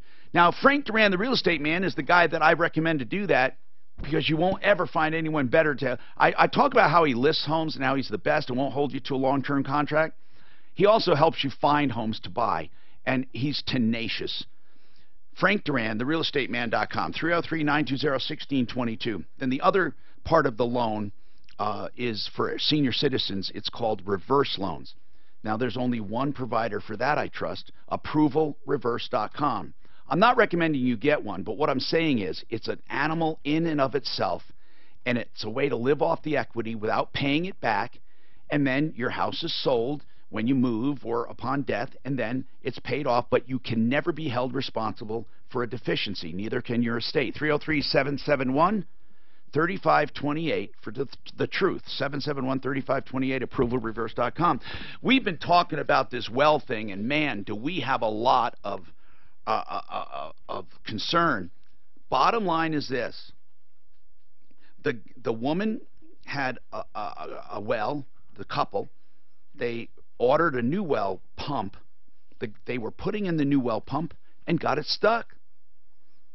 Now it's going to be $77,000 to get a new well, and they're saying they're not responsible for it. And we had a well driller call in from Eastern Colorado, in the business for years, who says, really, it's an assumed risk. You can't, it's not their fault it got stuck.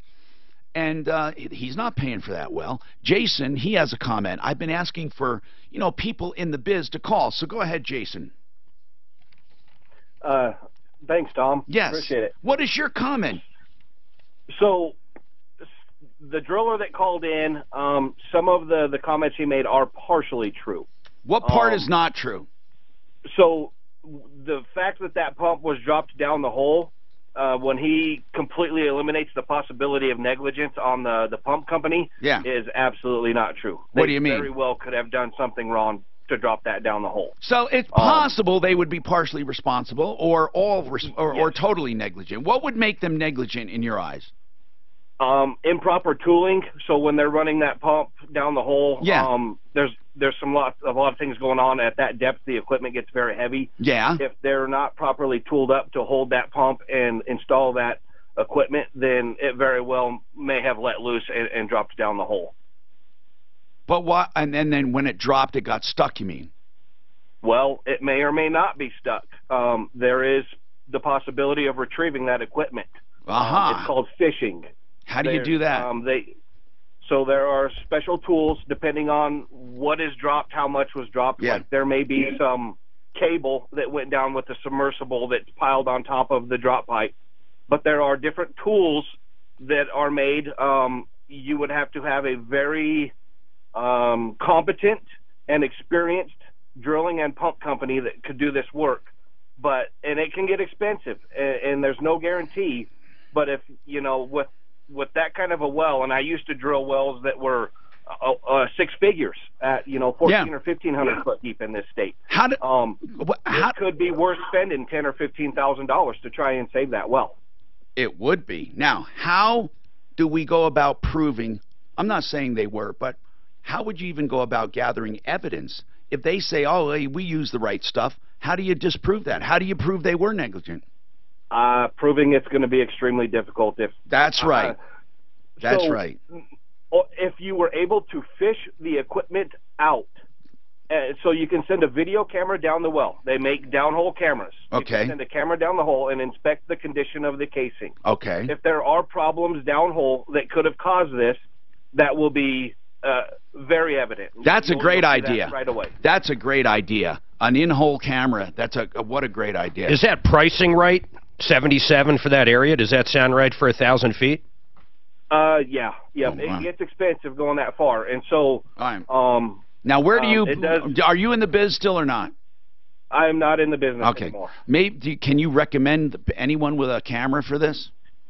Man, I've been out of it for that's about one 8 thing. years now. Is she still listening, Suzanne? That's one thing we got to impart.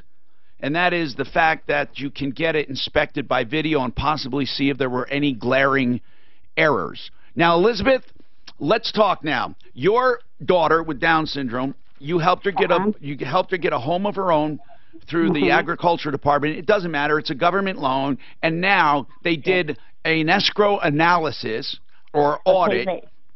Okay, but that's not the problem. Okay, go ahead. Analysis is, what the problem is when they did this year's escrow analysis, her payment jumped from $298 to $600. Okay, which was like, oh my God. You just said that wasn't. You just said that wasn't the problem, though. But it kind of is, but let me finish explaining, okay? Okay. So anyway, I got to looking through it, going down through the numbers and everything, and we had switched insurances in March of this year because our first insurance only had the actual tax value. And so we went to a higher insurance. Right. Okay, so the first insurance, which is Foremost, the USDA had already sent the insurance payment out to them because it was due. I understand. So we got a hold of Foremost. They sent the total amount back to us, to my husband and I. So we put it in our bank and we wrote out a personal check and we said, this is what it's for. We explained everything and we did we sent them the check. Okay, and so, we thought everything was cool. Nobody said anything. Nobody mentioned anything, and then when we get our August statement and our price goes up so high, I'm looking at it and I'm thinking, I see the $1,035 is what we paid. They didn't give us credit for it. Okay. They acted like so Elizabeth, what you're saying is the payment is higher, and that was the problem. When I said that, you said that was not the problem. So it is the problem that you did not get credit for the payment you made for insurance. Is that right? Now, you paid the insurance 1 year in advance in cash, right? No. They when they do an escrow analysis, we make a monthly payment, and part of that is for taxes, and I understand part of that. is for What did you insurance. pay in full? Did you say you paid something in full? Okay, they foremost was the insurance we had, and in March we listen. You said that they sent you a refund. That's one sentence. Yeah. They sent you a refund. Okay. Then what did you do? We sent it straight to USDA. Right, to the new, you sent it to USDA, not to the insurance. No, we sent it to USDA because USDA pays our insurance out of the Gotcha. escrow fund. And that was proper to do. Now, when your payment did not go down, let me tell you why. Is because next year, when it's due, they want the money in the account. So you're paying toward the bill next year. They're building it up for the next payment. No, that's not what they're doing. You're not listening to what I'm saying. I listened to every word. Okay, they did not give us credit for the $1,035. Okay, they still showed us owing it. So hold on. They're saying that not only are you paying $1,000 a month, part of it going toward next year's payment, they're saying you still owe this past payment. Yes, exactly. Why? Yeah. I don't know. When I've called him about 4 times already. All right, hold on. Suzanne, do you have some input on this? Well, what I think happened, Tom, is she got a refund because they switched homeowners insurance carrier. She cashed that check, then she sends in a payment but doesn't specify it goes to escrow. I just had to do this I know. myself, Tom. Hold on. I did. But even if you specified it, it's possible they applied it to principal. It's possible. They didn't even apply all of it to principal. Well, here's what we're going to do. They applied it to my house payment for the whole amount, and I think it took over like 3 months, but they still took out interest on it. And we were paying our regular house payment. No, I understand. However, here's the bottom line then. I understand. You did get credit for it, but you did not get credit properly. They credited you, right? Okay. And if they were going to put it toward principal for 3 months, you shouldn't have been charged. You should not have been charged the interest. I understand exactly what she's saying. She is saying they misapplied it. They did. And they have to adjust it. So here's what we need. She needs to ask for a statement of the last 3 months of activity. We need to see the statement so then we can mark it up and call that company and get in touch with them. Elizabeth, it's going to be one step at a time, okay? Please bear with us. But no matter what, your payment's still going to remain higher because the new insurance is higher. I'm Tom Martino. These are complicated issues, but we will get through them. 303-713-TALK. Cam Solar is a way to keep your electric bill to zero. Well, not zero, but maybe like minimal payment, like $3 or $4, $20, depending on where you live, just to keep the account open. But Cam Solar not only produces for you, but if they have excess, it goes back into the grid and you get credit for it. Here's how you find out if your lot is sufficient for solar and if it's going to be worth it. Go camsolar.com/troubleshooter. Go camsolar.com/troubleshooter. Just for my listeners, fill out the form and they'll send you a complete analysis of what your lot will do over 20 years. If you decide to go ahead, there won't be any money out of pocket because of tax credits, and your low monthly payments have you saving money right off the bat. Go camsolar.com/troubleshooter.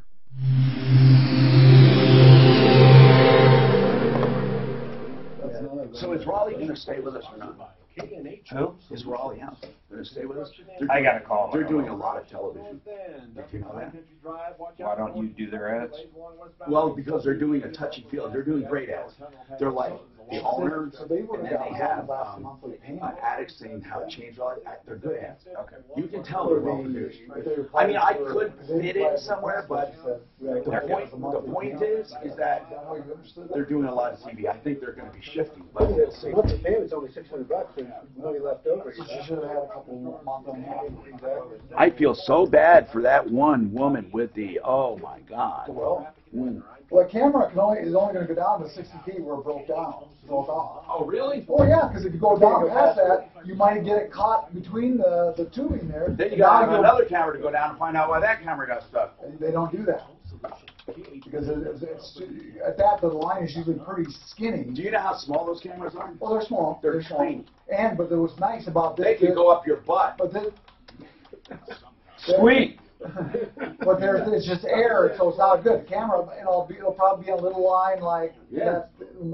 But they'll only go down to where the tubing is. Why do you think that would get stuck that line? Because if you go down past that, it might wrap around that tubing. The wire might wrap around the tubing. That 3rd hour intro doesn't anymore. Tubing is like helicoiled all the way down there. You run that down. Why do you think it's helicoiled? Because that's what something does when it starts setting down. It starts helicoiling around there. And so if you get there, if you get that stuck in between the tubing, that little line, I know what you're saying. It's gonna, you'll have a fish on top of a fish, and then it really gets ugly. Well, not ugly. You just cut it and drill it. So what are you saying is helicoiling? So the tubing, right? It's this plastic tubing, right? So they were pulling on it, right? Because it's stuck. But don't they have a cable attached to it, or what do you call it? There's electric cable, right? Because no, I mean a cable. No, I don't think so. Yes, some of them do. Oh, do they? I don't think that's how they hoist them. Oh, I thought it was the strength of that tubing. Oh, no. Okay. Here's what they have. You know what he called a draw pipe? Suction pipe is what he said, right? Well, it's a draw pipe. Right. It's a pipe that it hangs on. The pump hangs on it. Yeah. It's not a supply line. It's literally a structure. That's what he was talking about. He was talking about a structural piece of pipe. A structural piece of pipe that it's attached to. But some people use a cable. When they pulled up mine, it was on a cable, and the electrical was wrapped around the cable. The cable was the structure. The electrical line went around it, and the supply line went around it. And then, or the supply line was semi-straight. But it was all on a giant cable that when they hooked to it, they pulled it right, everything so right then up. They broke the cable and I don't know. I don't know what they broke. I can't get a picture of it. The second guy said that he would suggest somebody going in with the camera and the fishing tool. I can't imagine at 1,000 feet they use a draw pipe. Putting down 1,000 feet of pipe. Why would they use a cable? That's what I'm not an expert. No, but cable is the strength, I guess, to pull it then. It's a big giant cable. They could never pull, not giant, but they could never pull it out based on the electrical or the supply line. They would break it. But I'll tell you, man. And that's why I didn't think PVC. I don't understand. Like an oil well, it is steel. That's what they use. I don't understand why it was broken. Because they pulled on it. And it's going to break at the highest point. The weird part is they pulled it out. Here's what a well. Have you ever seen a well pump? Looks like a bullet. I'm staring at one here. Now that's a packer. This is an oil well. There. Now, Mark, some pumps, though, like in Florida and stuff, they're above ground. They draw. They don't push. They draw. She said they pulled it out, and they gave her the option to either buy a new one or fix the wire. So they did whatever. Then they brought it back down. And some of these though are so high tech. They're long and thin and stainless. I thought this was going to show how they drill it. Do you have the long, slick one like a bullet that you're looking at, the well pump? Yeah. Then for shallow wells, they can use the ones that draw and pull. Or you mean just suck it out? Like in Florida. Because we used to have above ground for sprinkler systems. They bore it. This is oil. That looks like an oil well. No, it's all water. Holy shit. A water well. That's a big casing for a water well. Holy cow.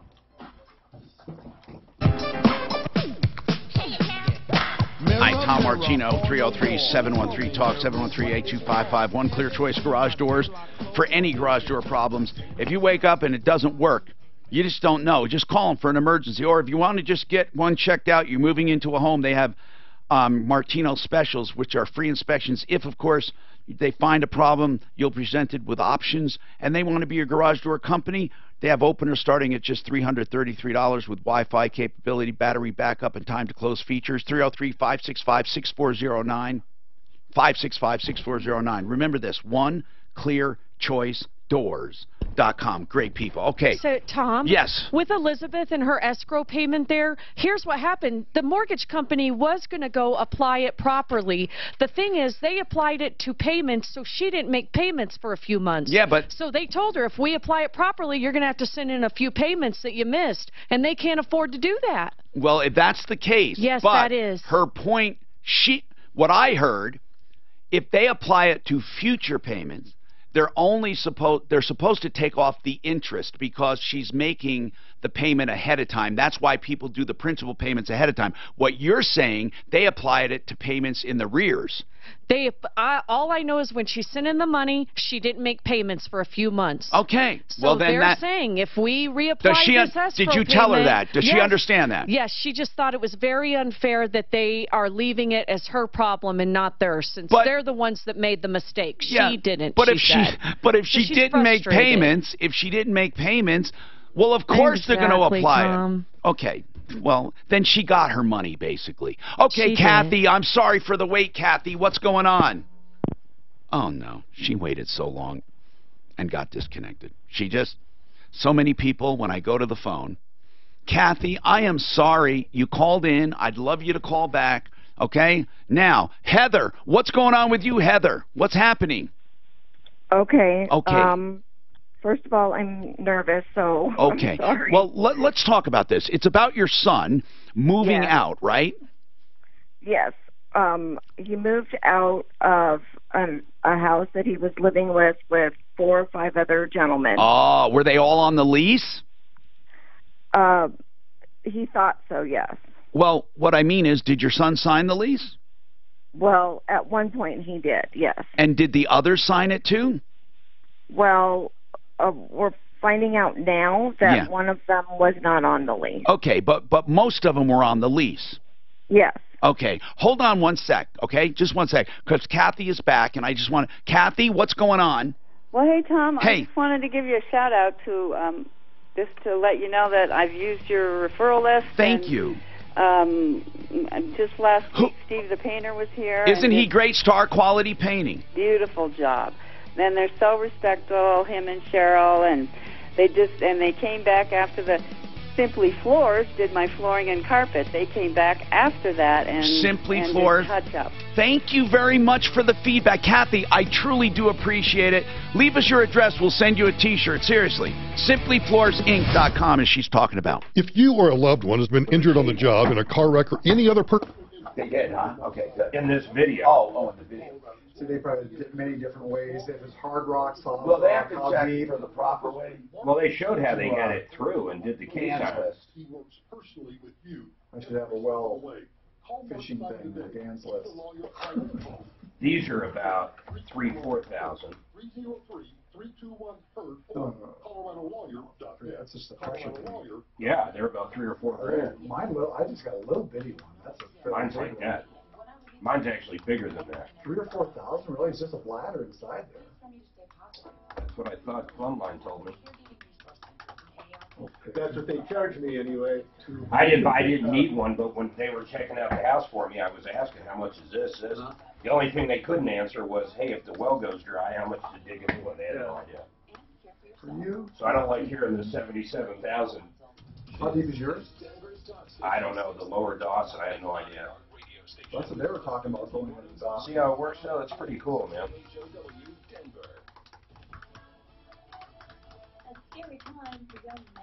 They had one that drills, and then if they hit hard bedrock or whatever, they hit that little hammer thing. I don't think they do too much of that anymore.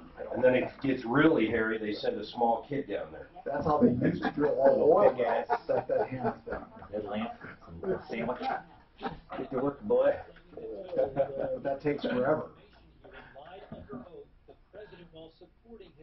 It's amazing to me that rig, though, can go down thousands of feet. Remember that? Remember Dan and I were talking about that platform rig that people died on, and it blew the oil everywhere, and they had to cap it off. And if you remember, I remember that it was a big news. BP on TV for like a month. They had down in the little corner on CNN and a live thing of that thing just dumping oil into the ocean. What did they decide to do? They put, he said yesterday, they put like a big metal bell over on it, and they put it. It was able to go on there. It was going in, and then they capped it after it was set down over there. How did they cap it underneath the bell? On top of the bell. They do it on top of the bell. Okay. So the bell sits on the ground. It sits on the floor. Well, why didn't they just send down a solid bell? A solid bell, because you mean try to plug the hole? Well, they sat the bell over the hole. Right, and it was flowing through the bell. Well, why didn't they just send a bell with no? I see. Because the pressure, too much pressure coming up. So the bell would cut down the pressure. Okay. They probably had multiple bells, right? No, they had one bell, and they had it's called a BOP, blow-up preventer, on that. So they set it down there, and then they were able to. And it was nothing but weight holding it. Right. Wow. Would they ever uncap it and tap back into that? So right now, that is right down there. Yeah. How deep? I mean, could a ship? Nothing could hit it. How big are we talking about as a bell? Literally, how many? I mean, they made that for that. They made that for that. Yeah. What was it? Remember, they tried to cap it numerous times. They just couldn't do it. You mean they tried to cap the actual thing without the bell? What was it called? So what they do? Probably made the bell with a special cap and everything. Right. And then so they go down there. But what they do is they drill another well, and they go and tap into that well to use and then kill it. Oh, why wouldn't they just use it, divert it? Well, because there's a lot of shit going on right there and stuff. Deepwater Horizon. Right? Yeah. And I think they hit I think when they drilled, I think they were trying to hit it. 41 trying to cap it and stuff, but it takes a while. Yeah. And to hit that's amazing that they can hit. I'm amazed that they can hit that. 18,000 feet. Jesus. The well or not the water? The oil well, which was in its position, was located on the seabed.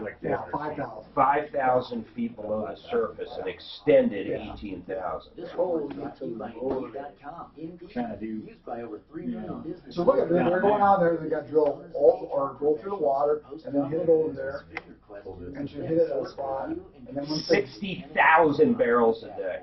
No Originally, BP said 1,000 barrels a day. I know it's very. I thought it was like 10,000, but 60,000 a day. That's what it says. That's a lot of oil. That's a lot of waste. The fail-safe mechanism, of course. Well, it took a month. You think about How long did? I'm trying to find out how long that thing was. How many people were killed? Like 5 or 6, was it? I think so. There's a movie about it. They screwed There is when I googled it, there's a freaking movie about it. I'm not seeing it. April 20th, but when did they cap it?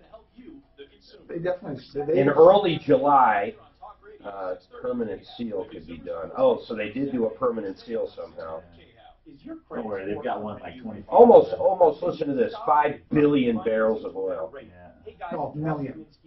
Million. You're right. More to mortgage approval than your credit score. So if you've been denied a loan based on credit score alone, 800,000 have been captured.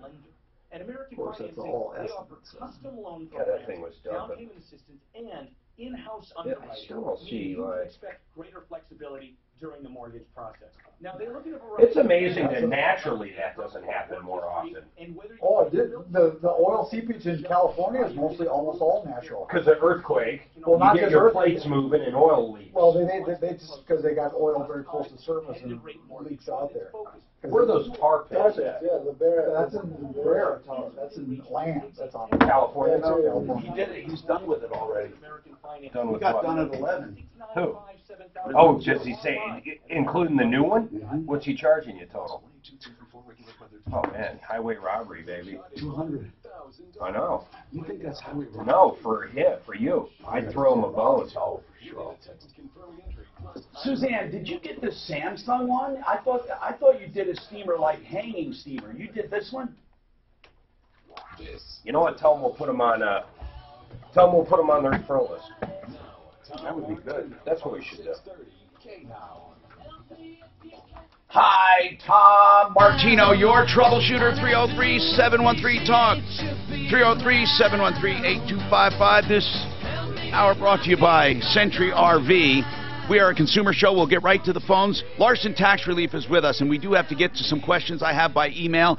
Larson Tax Relief, they negotiate for people who are behind. I want to talk about who are customers and who are not, because if you only owe a few $100, what can they do? Or if you just need advice, will they answer? I know they will. LarsonTaxRelief.com, we'll get to them. Now, when we talk about problems, questions, and complaints, one of the things we talk about, RVs, service, because most of the time there's not a place you can take your RV. You can take it to Century RV up north on the 119 turnoff to, on I-25 and 119. They have a place up there. They sell new and used, plus they have a service department. The one here in Denver, just west of Denver in Lakewood, just north of 6th Avenue between Kipling and Sims, that's an indoor climate-controlled showroom no matter what the weather's doing. 303-453-1111 for RVs, sales, service, maintenance, 303-453-1111, CentryRV.com. Let's keep going here and talk. Now, Kathy is back. She got cut off. So, Kathy, you wanted to give kudos to Steve the painter, who is actually Star Quality Painting. And you said something about Simply Floors. Did you go to their showroom or do everything in your house? Kathy. Kathy? All right, Phil, you got a comment on wells. Go ahead, Phil. What's happening? Yeah, Tom. Yes, sir. My name is Phil, and I used to own a well inspection service, and I had a camera. Well, Phil, I want to ask a couple questions. They of course, dropped or got their new pump stuck. That means they can't use the well. These people are facing a $77,000 bill to do a new well. What do you think your camera could show? Because one well driller called and said, hey, maybe if they did it the wrong way, they got the pump stuck and they were negligent. What do you think your camera would show? And is there a danger of your camera getting stuck? No, on several occasions I was able to drop my camera, and the well service company that I was working with, they were able to drop retrieval tools down and take care of the issue while it was on camera. So I had a video camera, and I was also able to record it. And you did a live camera, right? Live. And that, I sold that camera system to, I believe it's John's Well Service. So you don't have it anymore? No, but I sold it to a well service company in Lyons, and I believe it's John's Well Service, and they do drilling and retrieval and repairs. So that is great to know. So we should tell them about John's well service?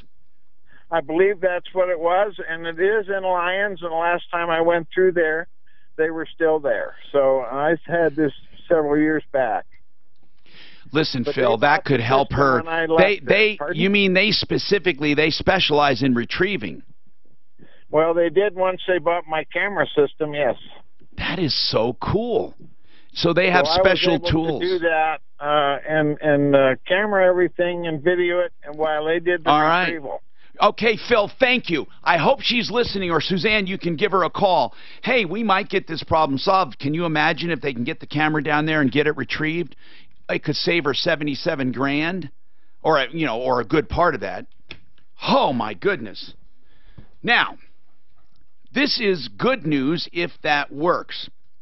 On tax relief, a quick question here. What exactly is considered a hardship? Steve Sissick is an attorney on staff there. Larson Tax Relief, 844 Larson Tax. What is considered that hardship? Well, yeah. That they would actually do an offer in compromise, which is almost paying nothing. Yeah, I mean, you hear this on the radio, the pennies on the dollar. There's a new government program. Don't listen to that BS. There's no new government program. The IRS has had the code forever. What are some of the best compromises you guys have done? I mean, you can do compromises. You know, I've had clients who, have a fixed income. They're retired. They were a executive in the telecom industry in the the 90s and are carrying millions of dollars of debt. but they don't have any money left. They're living off of Social Security. They're retired. They don't have any assets to speak of. And yeah, I could settle for them because guess what? The IRS is not going to collect anything from them anyway. That no is matter a what. legitimate No matter hardship. what. Right. The IRS is a collections agency. They're not in the business of settling. So if anybody tries to convince you of that, they're selling you lollipops. They only settle if there's absolutely no way they will see money. Exactly. So if someone's telling you the IRS is going to settle with you, and you've got a house with a bunch of equity, and you've got an IRA, and you're making $200,000 a year, it's not going to work. You're going to have to do a better job and negotiate for a payment arrangement. When does jail come in, though? Seriously, because what if someone wanted to prolong it until it's a point where they can never collect anyway? Guy's 70 years old. I mean, truly, when does jail enter into it? The only time jail, and that's another misconception about the IRS, I mean, there's no such thing as debtor's prison. You don't go to jail for owing money. You go to jail because you were trying to do something fraudulent or you're trying to avoid payment of tax liability. If you've got a payment for the actual bill. Yeah, no. If you're communicating with the IRS and you've said, look, I can only afford $500 a month even though I owe $2 million, the IRS will take your $500 a month for 10 years, and after 10 years, the statute expires, and it's called a partial payment installment agreement. That's not illegal. That's just communicating with the IRS. They're going to collect what they can collect. They're not in the business of taking But if you do fraud, that's a whole different ballgame. That's right. Now, if you lie on that financial and you got $1 million sitting in an offshore account, well, that's tax avoidance. Do you ever represent people that do fraud? I do not. No, and Larson Tax Relief does not. No, we do not. Okay, so who would be your typical customer, and how much would they owe? We represent the gamut from 1040 personal income taxes, $10,000–$15,000 that we can settle for them fairly readily and quickly, all the way up to $10–20 million businesses that have issues with 941 withholding liabilities and things like that. What can fees? People want to know fees all the time. Yep. What is a range? Because I know once in a while we had Jack Larson here. He's here now, and he would say, well, you're not really a client because they only owed $4,000. Right. I mean, you usually will start off, if you only owe $4,000, for me to pick up the phone and spend 10 hours on your case, it's going to cost you, $1,000 to $1,500. So the cost benefit's really not there. But we're happy to take that call and say, here, here's the number, here's the terminology you need to do, take care of it. So you answer questions. Is that 10 years hard and fast? Is that it? No, done? The 10-year statute can actually toll if you take certain actions like file for an offer and compromise, which will actually toll that statute and make it longer because the IRS can't collect during that period of time.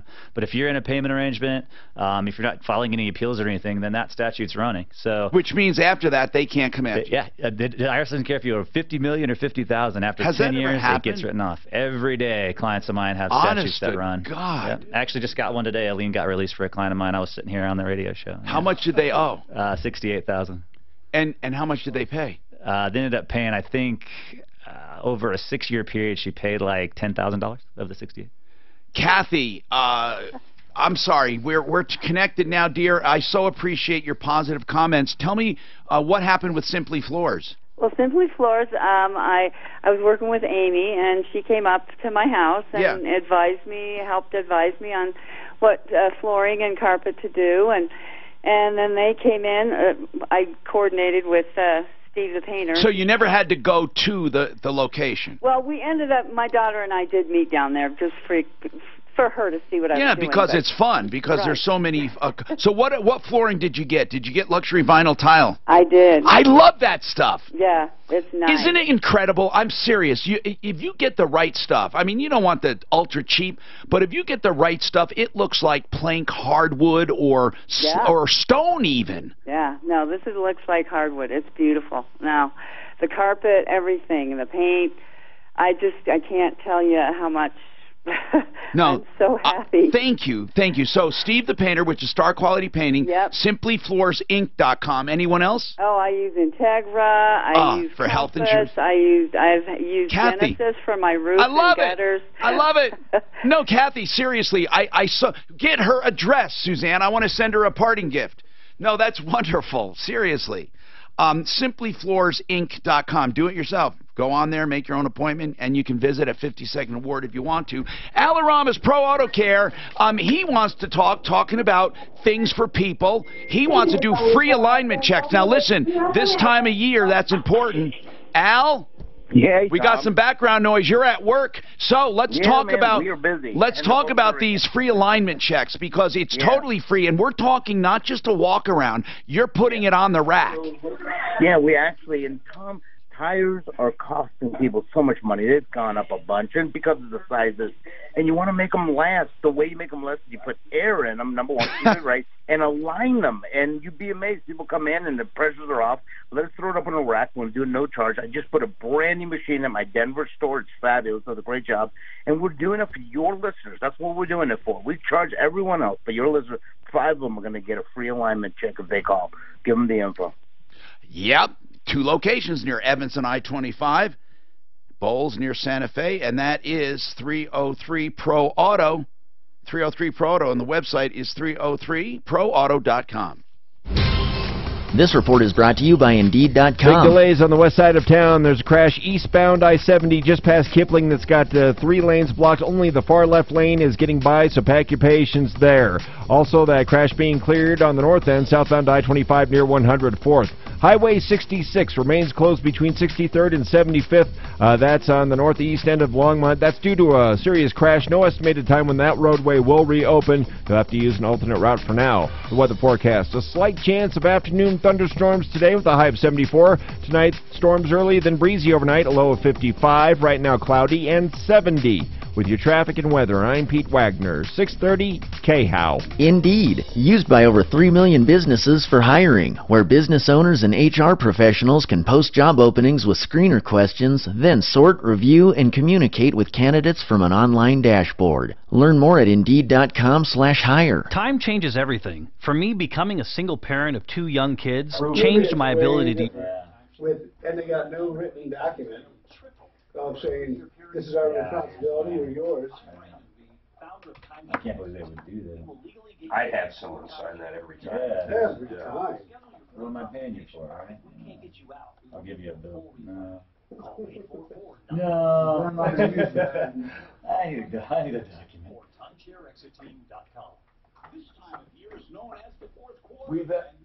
We haven't had any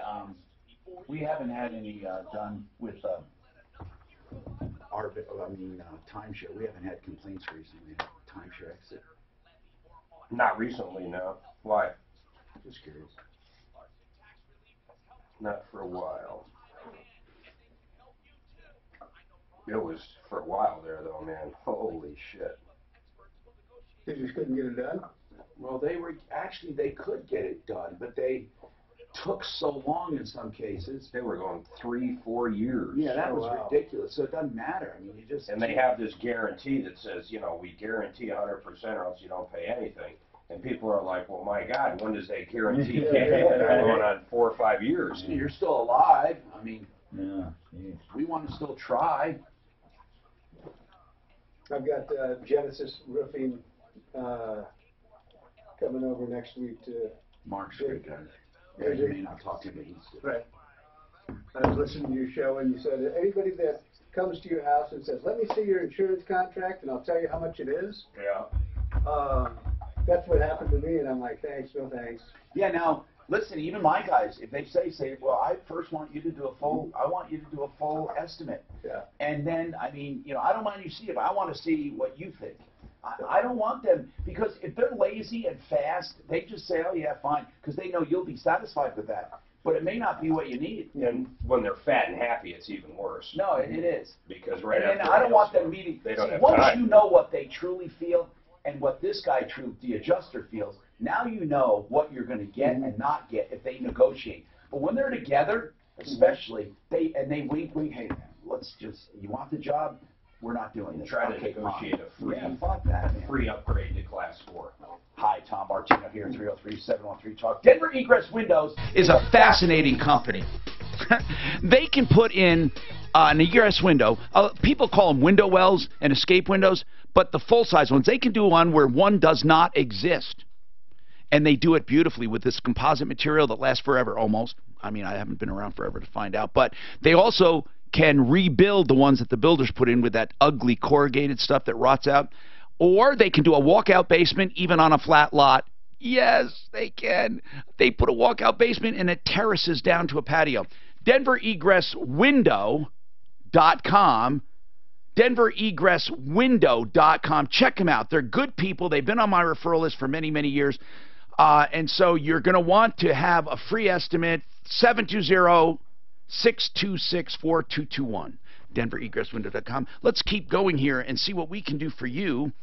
And Bob has a comment going back, so we'll go to that one. On escrow payments and analysis and that confusion that woman had, we did find out how they credited her. What was your comment, Bob, if you're still there? What is your comment on that? Hey, Tom. Yes, sir. I had that happen to me just this year. Yes. I have a rental house down in Pueblo. And they sent me on a mortgage state escrow and said I was $1,500 short. And I said, how could that happen? The taxes didn't change or the the insurance. How did it happen? Well, it took a little investigating, but come to find out, I had an insurance agent who wasn't doing his job. He mailed 2 insurance policies, a full-blown policy and a renter's policy. What? And yeah. So you were paying for 2 policies? 2 policies. How far did you go back to get a refund? Well, I got the basically the $1,500, but the check came in the mail from the insurance company, and it was foremost, believe it or not. So I signed it, and I mailed it to the mortgage company to apply to escrow. Well, they put it on the principal. I know it. And I said, no, it's not going to be that way. This is how it's going to be. But I finally got it straightened out. You got to really be diligent, man. They will slap it on principal, or what's worse is when they apply the whole thing to a whole future payment. That's like throwing money away. Why would you ever do that? I had a lady one time that was going away out of country. She put away 10 payments. 10 payments. Just sent it to them. 10 payments. How ridiculous. She could have sent what you do is you take the principal payments and make those, and then make the interest less. Well, there's a way to do it on the AM schedule. You go to the next principal payment, but you don't pay the whole payment. You just pay the next principal payment, which wipes out the interest for that next payment. Well, not completely, but it lowers it. Anyway, Heather, what's happening with you, Heather? Welcome. You're saying, and I'm sorry I waited, but your son was on a lease with friends, and basically he moved out, and what happened? Okay, so he moved out. Yes. We he got notification on Sunday from the landlord. How long ago did he move out, Heather? A year ago. He's been on for a full year without knowing it? Yes. Do you know what that means? That they can hold him responsible. And by the way, if there are 4 people, I want you to know this. If there are 4 people on there, the landlord is not required to break it up 25% each. He can go after one person for all of it on most leases. So what happened to your son? So that's what we're wondering. All right. Well, let's try to help you. We can even check with an attorney. What is going on? Is the lease over? The lease is over. Everybody's moved out of the house. And that's where they got a letter. My son was CC'd in on the last email. Now, did he have money as a deposit? No. That's just it. In 2014, 5 guys moved in. Gotcha. My son was not one of them. Oh, okay. My son did not move in until 16. Okay, and then in 2016, were there 6 guys then, or did one move out? No, then there was only 4 of them. Okay, so one guy moved out, right? Or 2 guys moved out. Yeah. Okay, so your son moved in 2016, but did he sign a new lease? Yes, so there's been new leases, like renewed every year. Yeah. And so he signed a lease. Some of them aren't. He signed. Well, all that matters is your son. Did he sign for 2017? That's what he wasn't sure of, because he it doesn't start from January to January. It started. He thinks he had a walkthrough in July, and he thinks that's when the renewal lease was. So here's what I'm trying to figure out. When was your son officially no longer responsible? I'm not asking when he moved out. I'm talking when was he officially, the lease that he signed, the latest one, when did that expire? 18 of August, I think. This past August.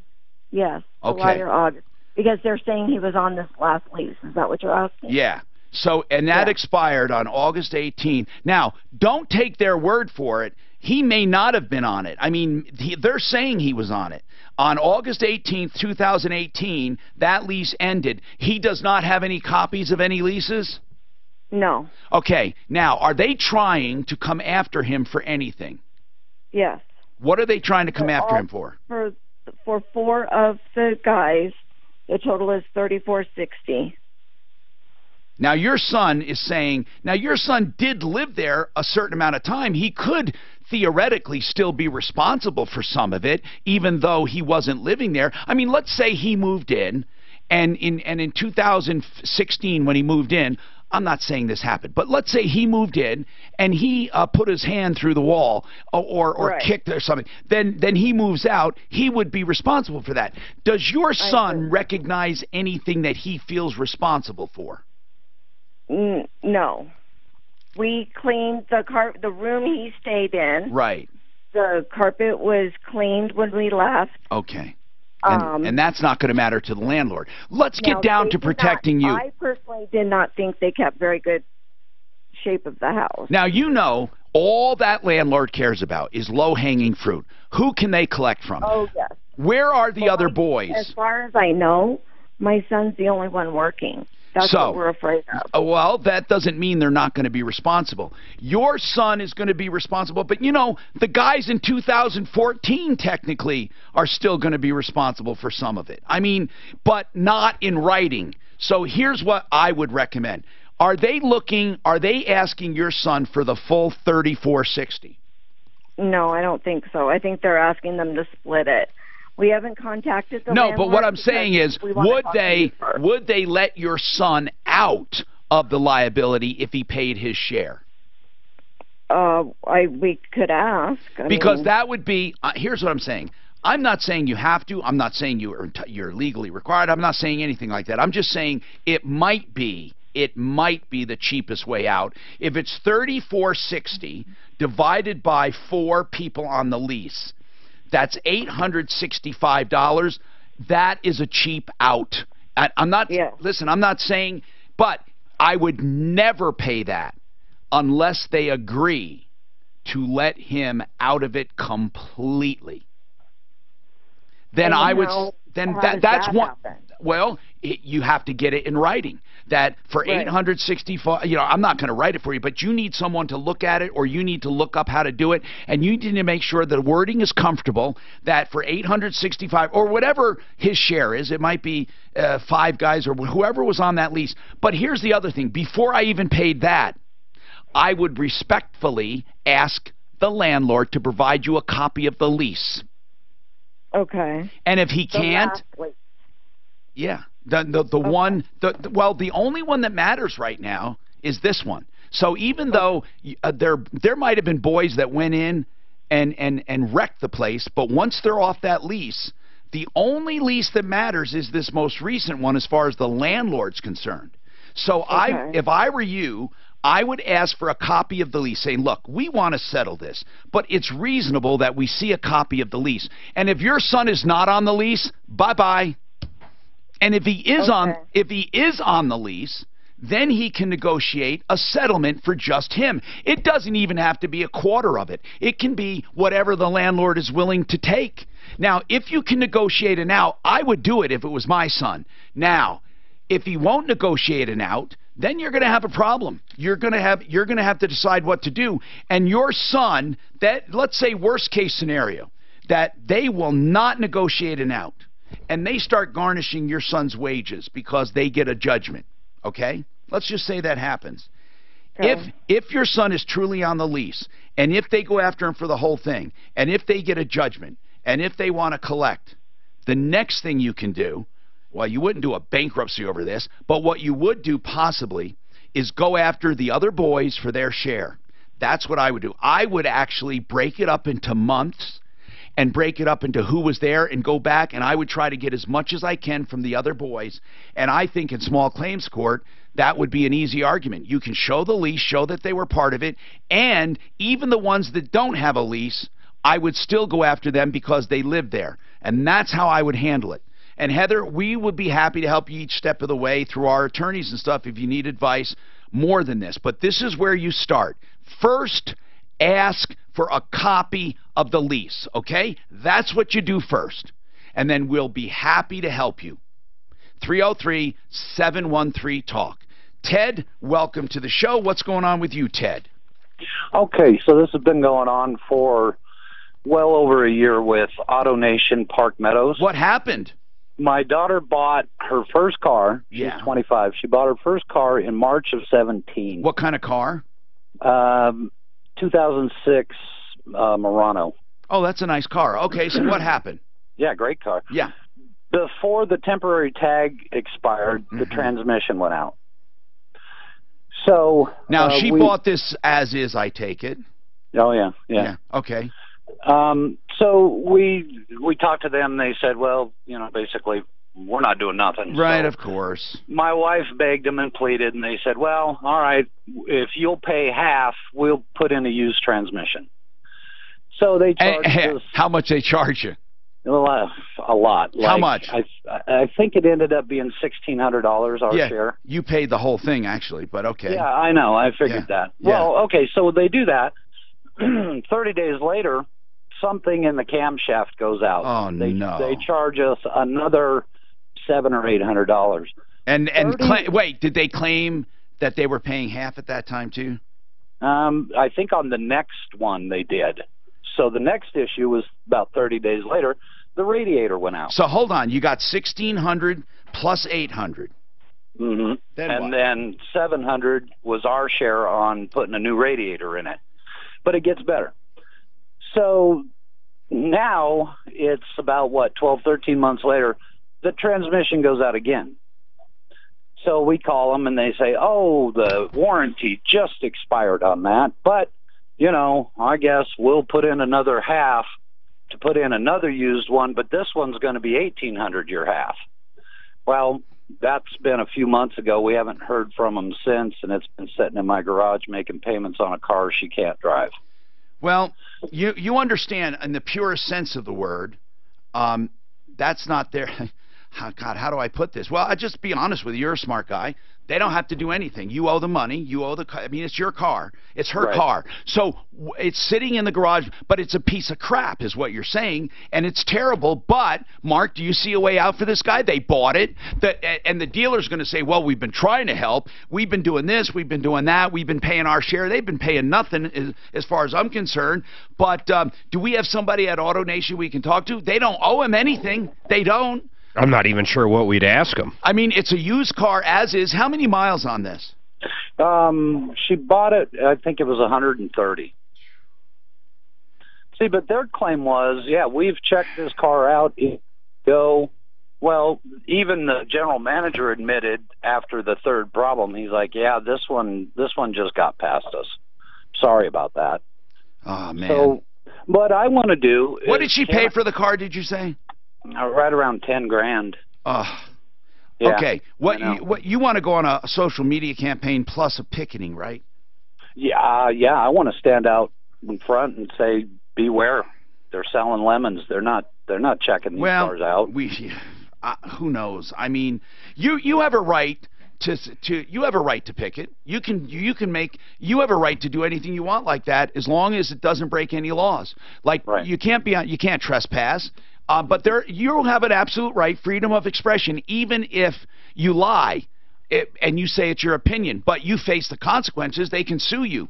If what you say is not true and it causes them damage, then they're going to come after you for it. You can say they're selling lemons, but you don't know that. If you say they don't check out their cars and they do, well, you just have to be very careful. You can say, in my opinion, or I don't think my daughter was treated properly, or, you have to be very careful how you word things. When I do this show, I've been doing this for so long, I know how to word things because I'm using my freedom of expression. But you don't normally hear me say things like, I know for sure. Yeah. Okay, well, so if my opinion is that they sold my daughter a lemon, in my opinion, then I should be okay. That would be correct. Yep. We hope. You know, they sell 16.8 million cars this year is their forecast. So, yeah. If you think of the amount of complaints we get, sometimes it seems like a lot, but if you calculate how many vehicles they sell, we really get almost no complaints on them. Sure. So. Sure. Okay. Well, I appreciate your guys' advice. Well, man, I wish you the best, but it's a pain. Now, people, we've been talking about problems, questions, complaints like those kids on the lease. I would never recommend a bankruptcy for that, but there are times when people get in trouble. I mean, big trouble where they need a fresh start. And basically, Wink and Wink can handle that. Chapter 7s, Chapter 13s to avoid foreclosures, anything like that. That is where it comes in. And they hope that they can help. They do debt settlement as well. Winkandwink.com, 303-410-1720. This is Denver's talk station, 630 KHOW, an iHeart radio station with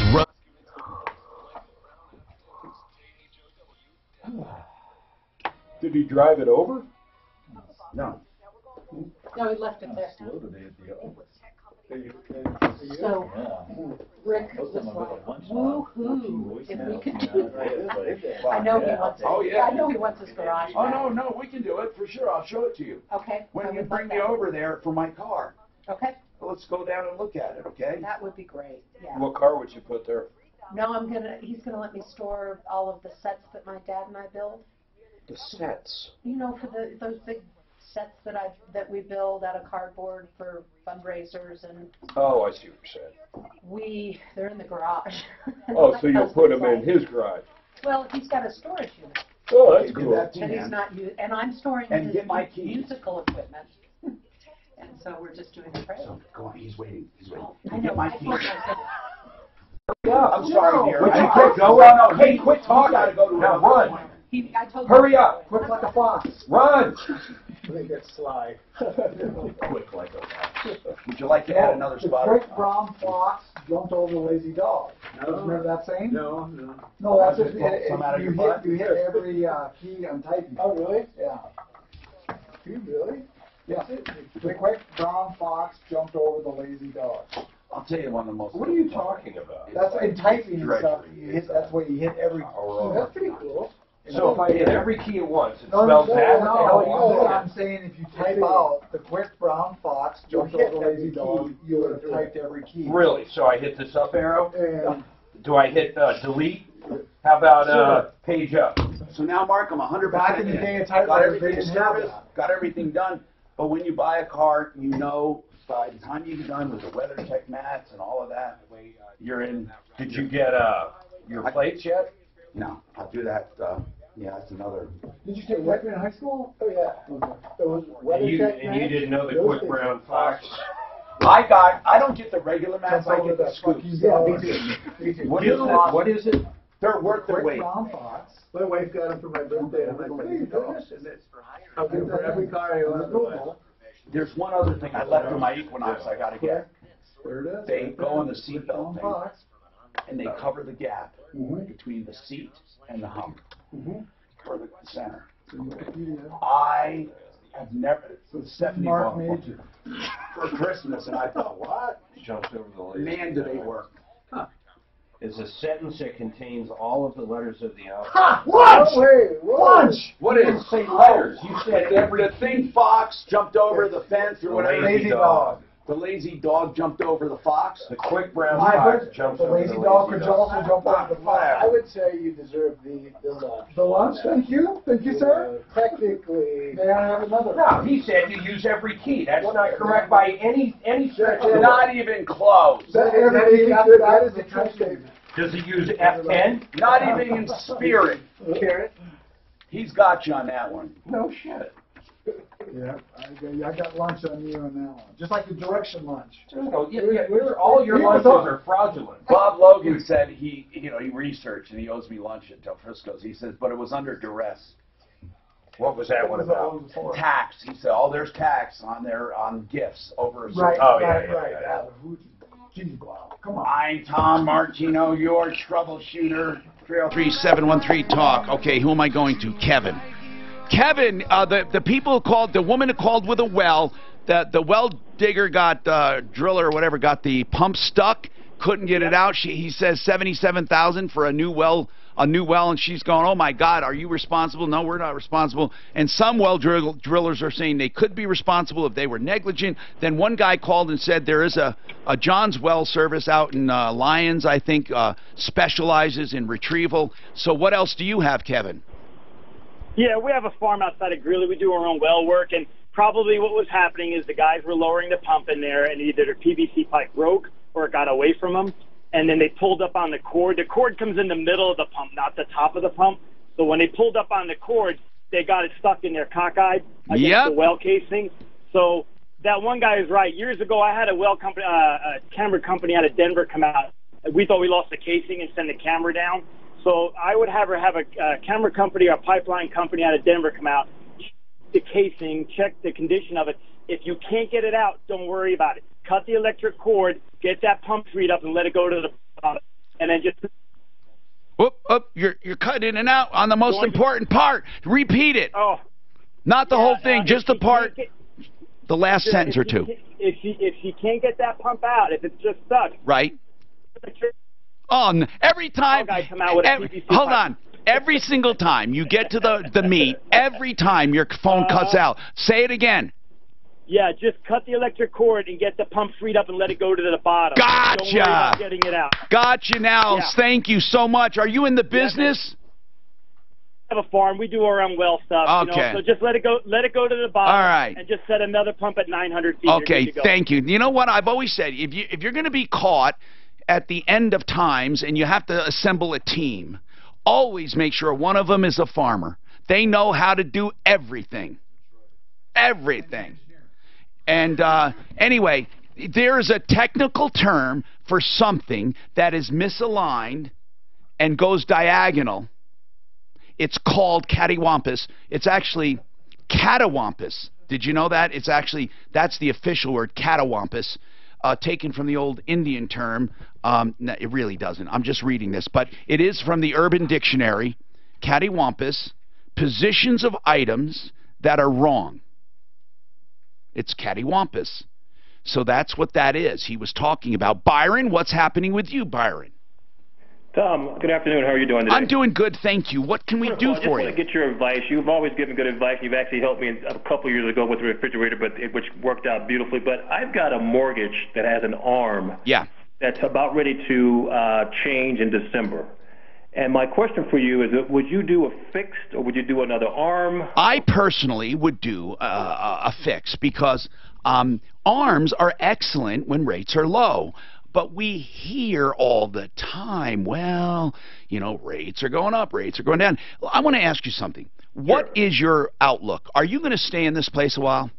I think so. Initially I wasn't, but I like the area and I fell in love with the property, so I think I'm going to stay for a while. I owe about $322,000 on the property. It's worth about $900,000. Oh, wow. So that's where my dilemma is. Here's what I'm thinking, okay? On the arm, there are some arms that are written where you can't lose. There are some. For example, it's a certain rate, and it can't go above a certain rate, and it's just wonderful. There are some like that. So tell me about your arm. Well, my arm is I have it through First Bank. And what is it? They've got, right now, if I were to do a 7-year arm. What would it be? It's 4% flat. 4%, and that's not an arm. Well, it'll. Do you mean it's plus 4%? Rate for 7 years. Is it plus 4%? No, it's just 4%. Well, then it's not an arm. Why are you saying an arm? Because it's a 7. They offered me a 5-year arm or a 7-year arm with a 15-year. Okay, but I don't understand the arm part. He's saying it's not adjustable. If you're saying it's 4%, an arm is an adjustable rate. Arm means adjust after 5 years or after 7 years, but they'll lock it in for the 5 years or the 7 years, depending on what I want to go with. Okay, hold on. What is today's interest rate right now for a mortgage? What is it, roughly? 4? It is roughly? Today's interest rate. What is it? We're looking. 4.5 for a 30, 15's averaging at 4.25. Okay, so there's your answer. If for 5 or 7 years, but why would you do that for 5 or 7 if you can do it like with Ideal Home Loans for 15. And that's why I was calling you to get some advice. If you do ideal home loans, every time rates go down, if it goes down in 2 years, you can refinance free of charge, and you can keep doing it till the cows come home. If they go up, you stay where you are. If they go down, you refinance. And now, if they stay where they are or don't go down for 3 years, then, of course, you don't get the free refi. But you get free refi if they go down within 2 years, which is a good period. And they only have to go down by 0.75%. So I think I would go with a 15-year mortgage right now. That's what I would do. I wouldn't toy with it, because if... 15-year fix is what you're saying? I would get a 15-year fixed, is what I would get. Now, let me tell you why.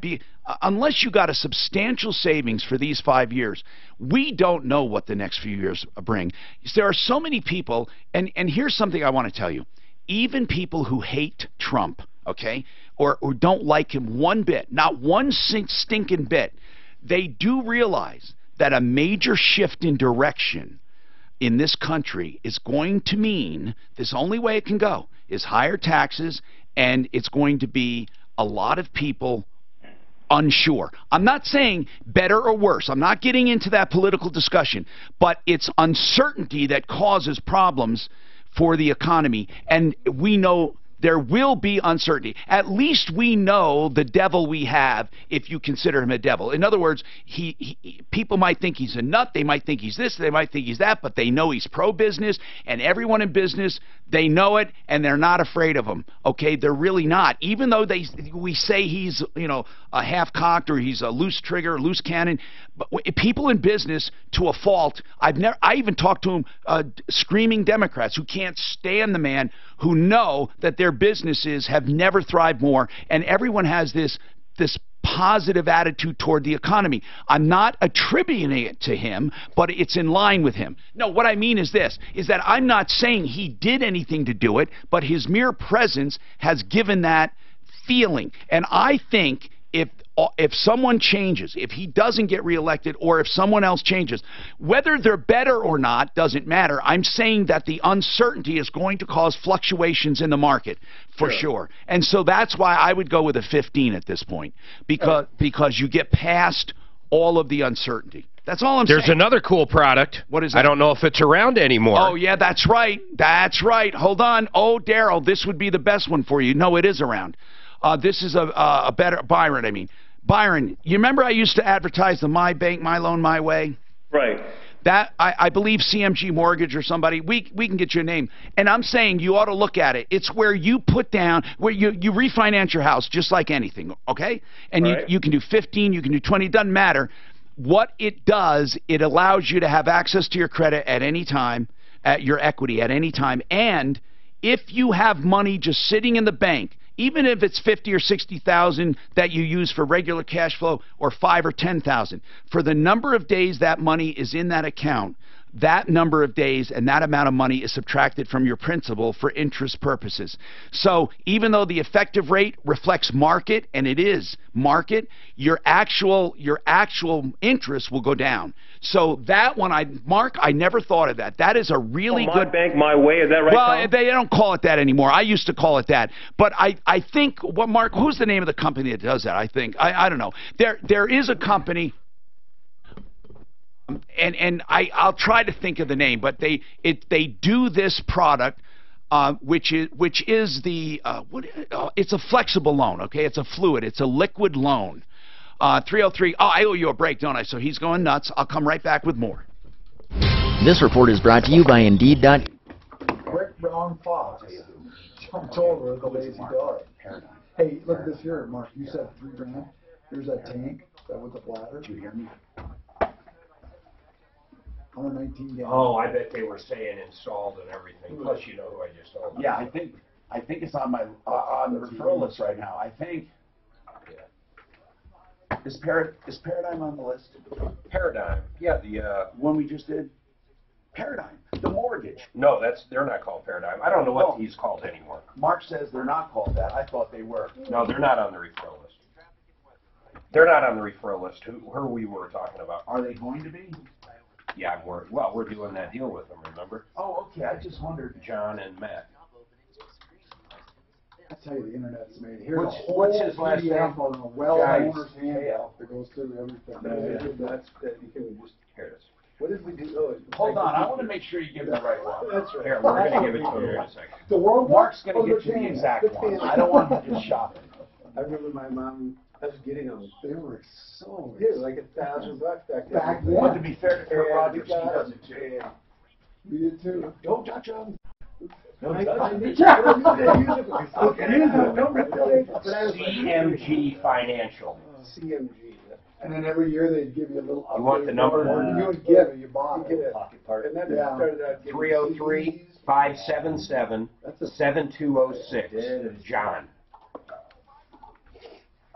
And Drew, would you send me that clip, please?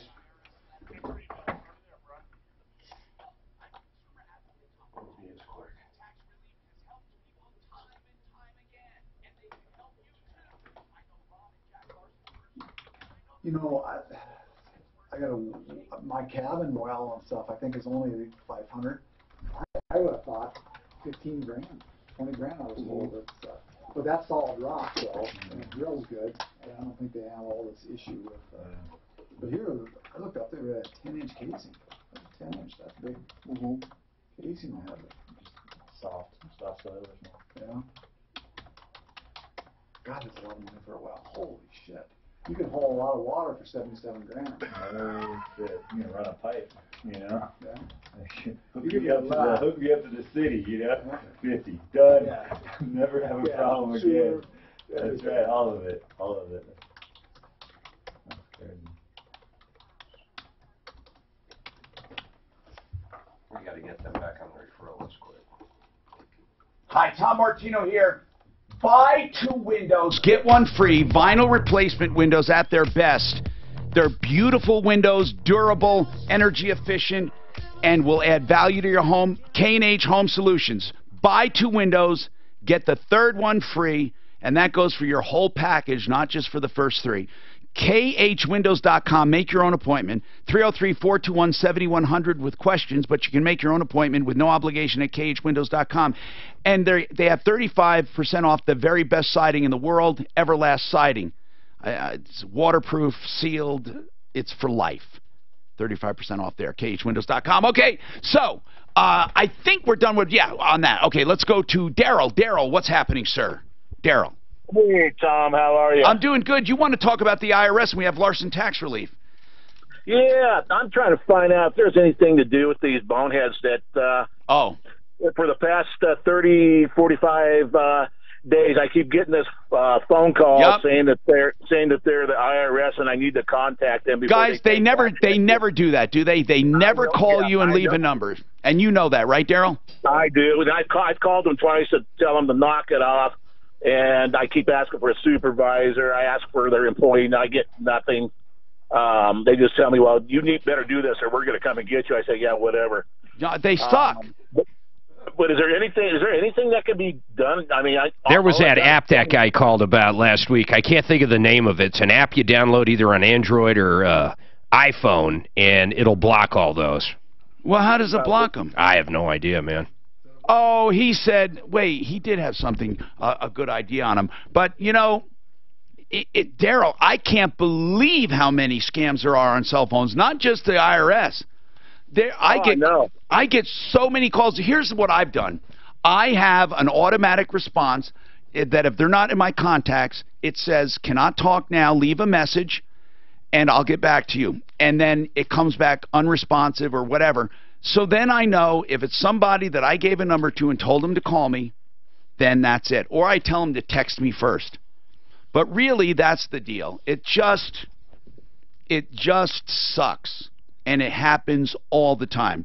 Now, Joseph has a problem with a supplier. What are we talking about, Joseph? You own an auto shop? Yes, it's a small shop called Semper Fi Automotive. Oh, that's cool. Are you a former Marine? Yes, you've helped me in the past, actually, with a couple issues. Okay, so what can we help you with now? I'm trying to figure out what I need to do or what steps. I've been having issues with AutoZone, the store number 806. What's the problem? I have a commercial account with them. In the past several months, there's been charges to my account, and I never authorized them. I didn't sign them. They're not my signature. Wait a minute. Are they things that are delivered to you? No. I go pick up my parts. I always go in person. Well, Mark, you were in the business. How would they have a rogue employee? Maybe. Do you have any employees? No, not at this time. But did you have me every so often. Did you have employees that possibly knew that you had an account there and they knew all about it? I did have a past employee. Do you think that Yeah. I set up one of those PO numbers so that unless you have the number, you can't pull parts, and it still kept happening. And now supposedly the account went to collections. Well, wait a minute. Asking for money, and I'm not paying. How much do these unauthorized authorized charges come to? They're adding up to almost about 1,000. How often do they happen? About once or twice a month. Well, when you pull the invoice and look at them, I mean, what do they say? Who signs them? Yeah. I've disputed some of them in the past. All I got was runaround. So for the last 4 or 5 months, the last 3 times, I just paid it off because I don't want to deal with that. Well, you shouldn't have. You shouldn't have, because now you've established a precedent. And if you go to collections and say it's not mine, okay, and they're going to say, well, look, you've paid these exact same invoices with the exact same signature before. Joseph, you got a problem because you did that. But here's the thing. How do you normally get parts? You go there, you give them a PO number. Do they actually check the PO number? What's to prevent someone from giving a PO number of 14 or 1400? What good is what I'm asking is, what do they do with the PO number? It's supposed to be specific so that if you don't. But how do they know? Generally, what happens, like with Napa Factory Auto Parts, if my invoice number is 77248, that would be a PO. If they get one a few days later that is way out of the norm, like it's all of a sudden 24683, that should flag them. Okay, but Joseph, we need to take you back on. Hold on, I want to get him on Auto Day with our experts there. And let's talk, and we'll contact AutoZone for him. Okay, Suzanne? I'm Tom Martino. Don't forget, Larson, Larson, LarsonTaxRelief.com, 844-LARSON-TAX. Never worry about breakdowns with Pro Auto Care. You'll have total peace of mind knowing you'll never be stranded because Pro Auto... And he started paying on that. I mean, that's ridiculous. Something's really wrong. I don't know what he's talking about, a special PO, like some kind of magic. Like a pin number like or something? That's what I thought maybe he was trying to say. He was talking about going in, if somebody went into the supply shop and got them? Which is weird, too. Why would it should be being delivered? That would be like, hey, we have cameras? I bet he doesn't reconcile. Cameras? What did you charge me for? So, you use Arlo cameras? I love Arlo. Yeah, so do I. Do you? Why? I used Ring. Check mine out, man. Ring app, and this is great. You got it set up. How often do you have to recharge them? Depends on which ones. Like my outdoor ones, like here's my front yard. This one's probably, here's our maid window. And I pay $6 a month, and it holds 30 days, is why I like Arlo over the other ones. So it'll hold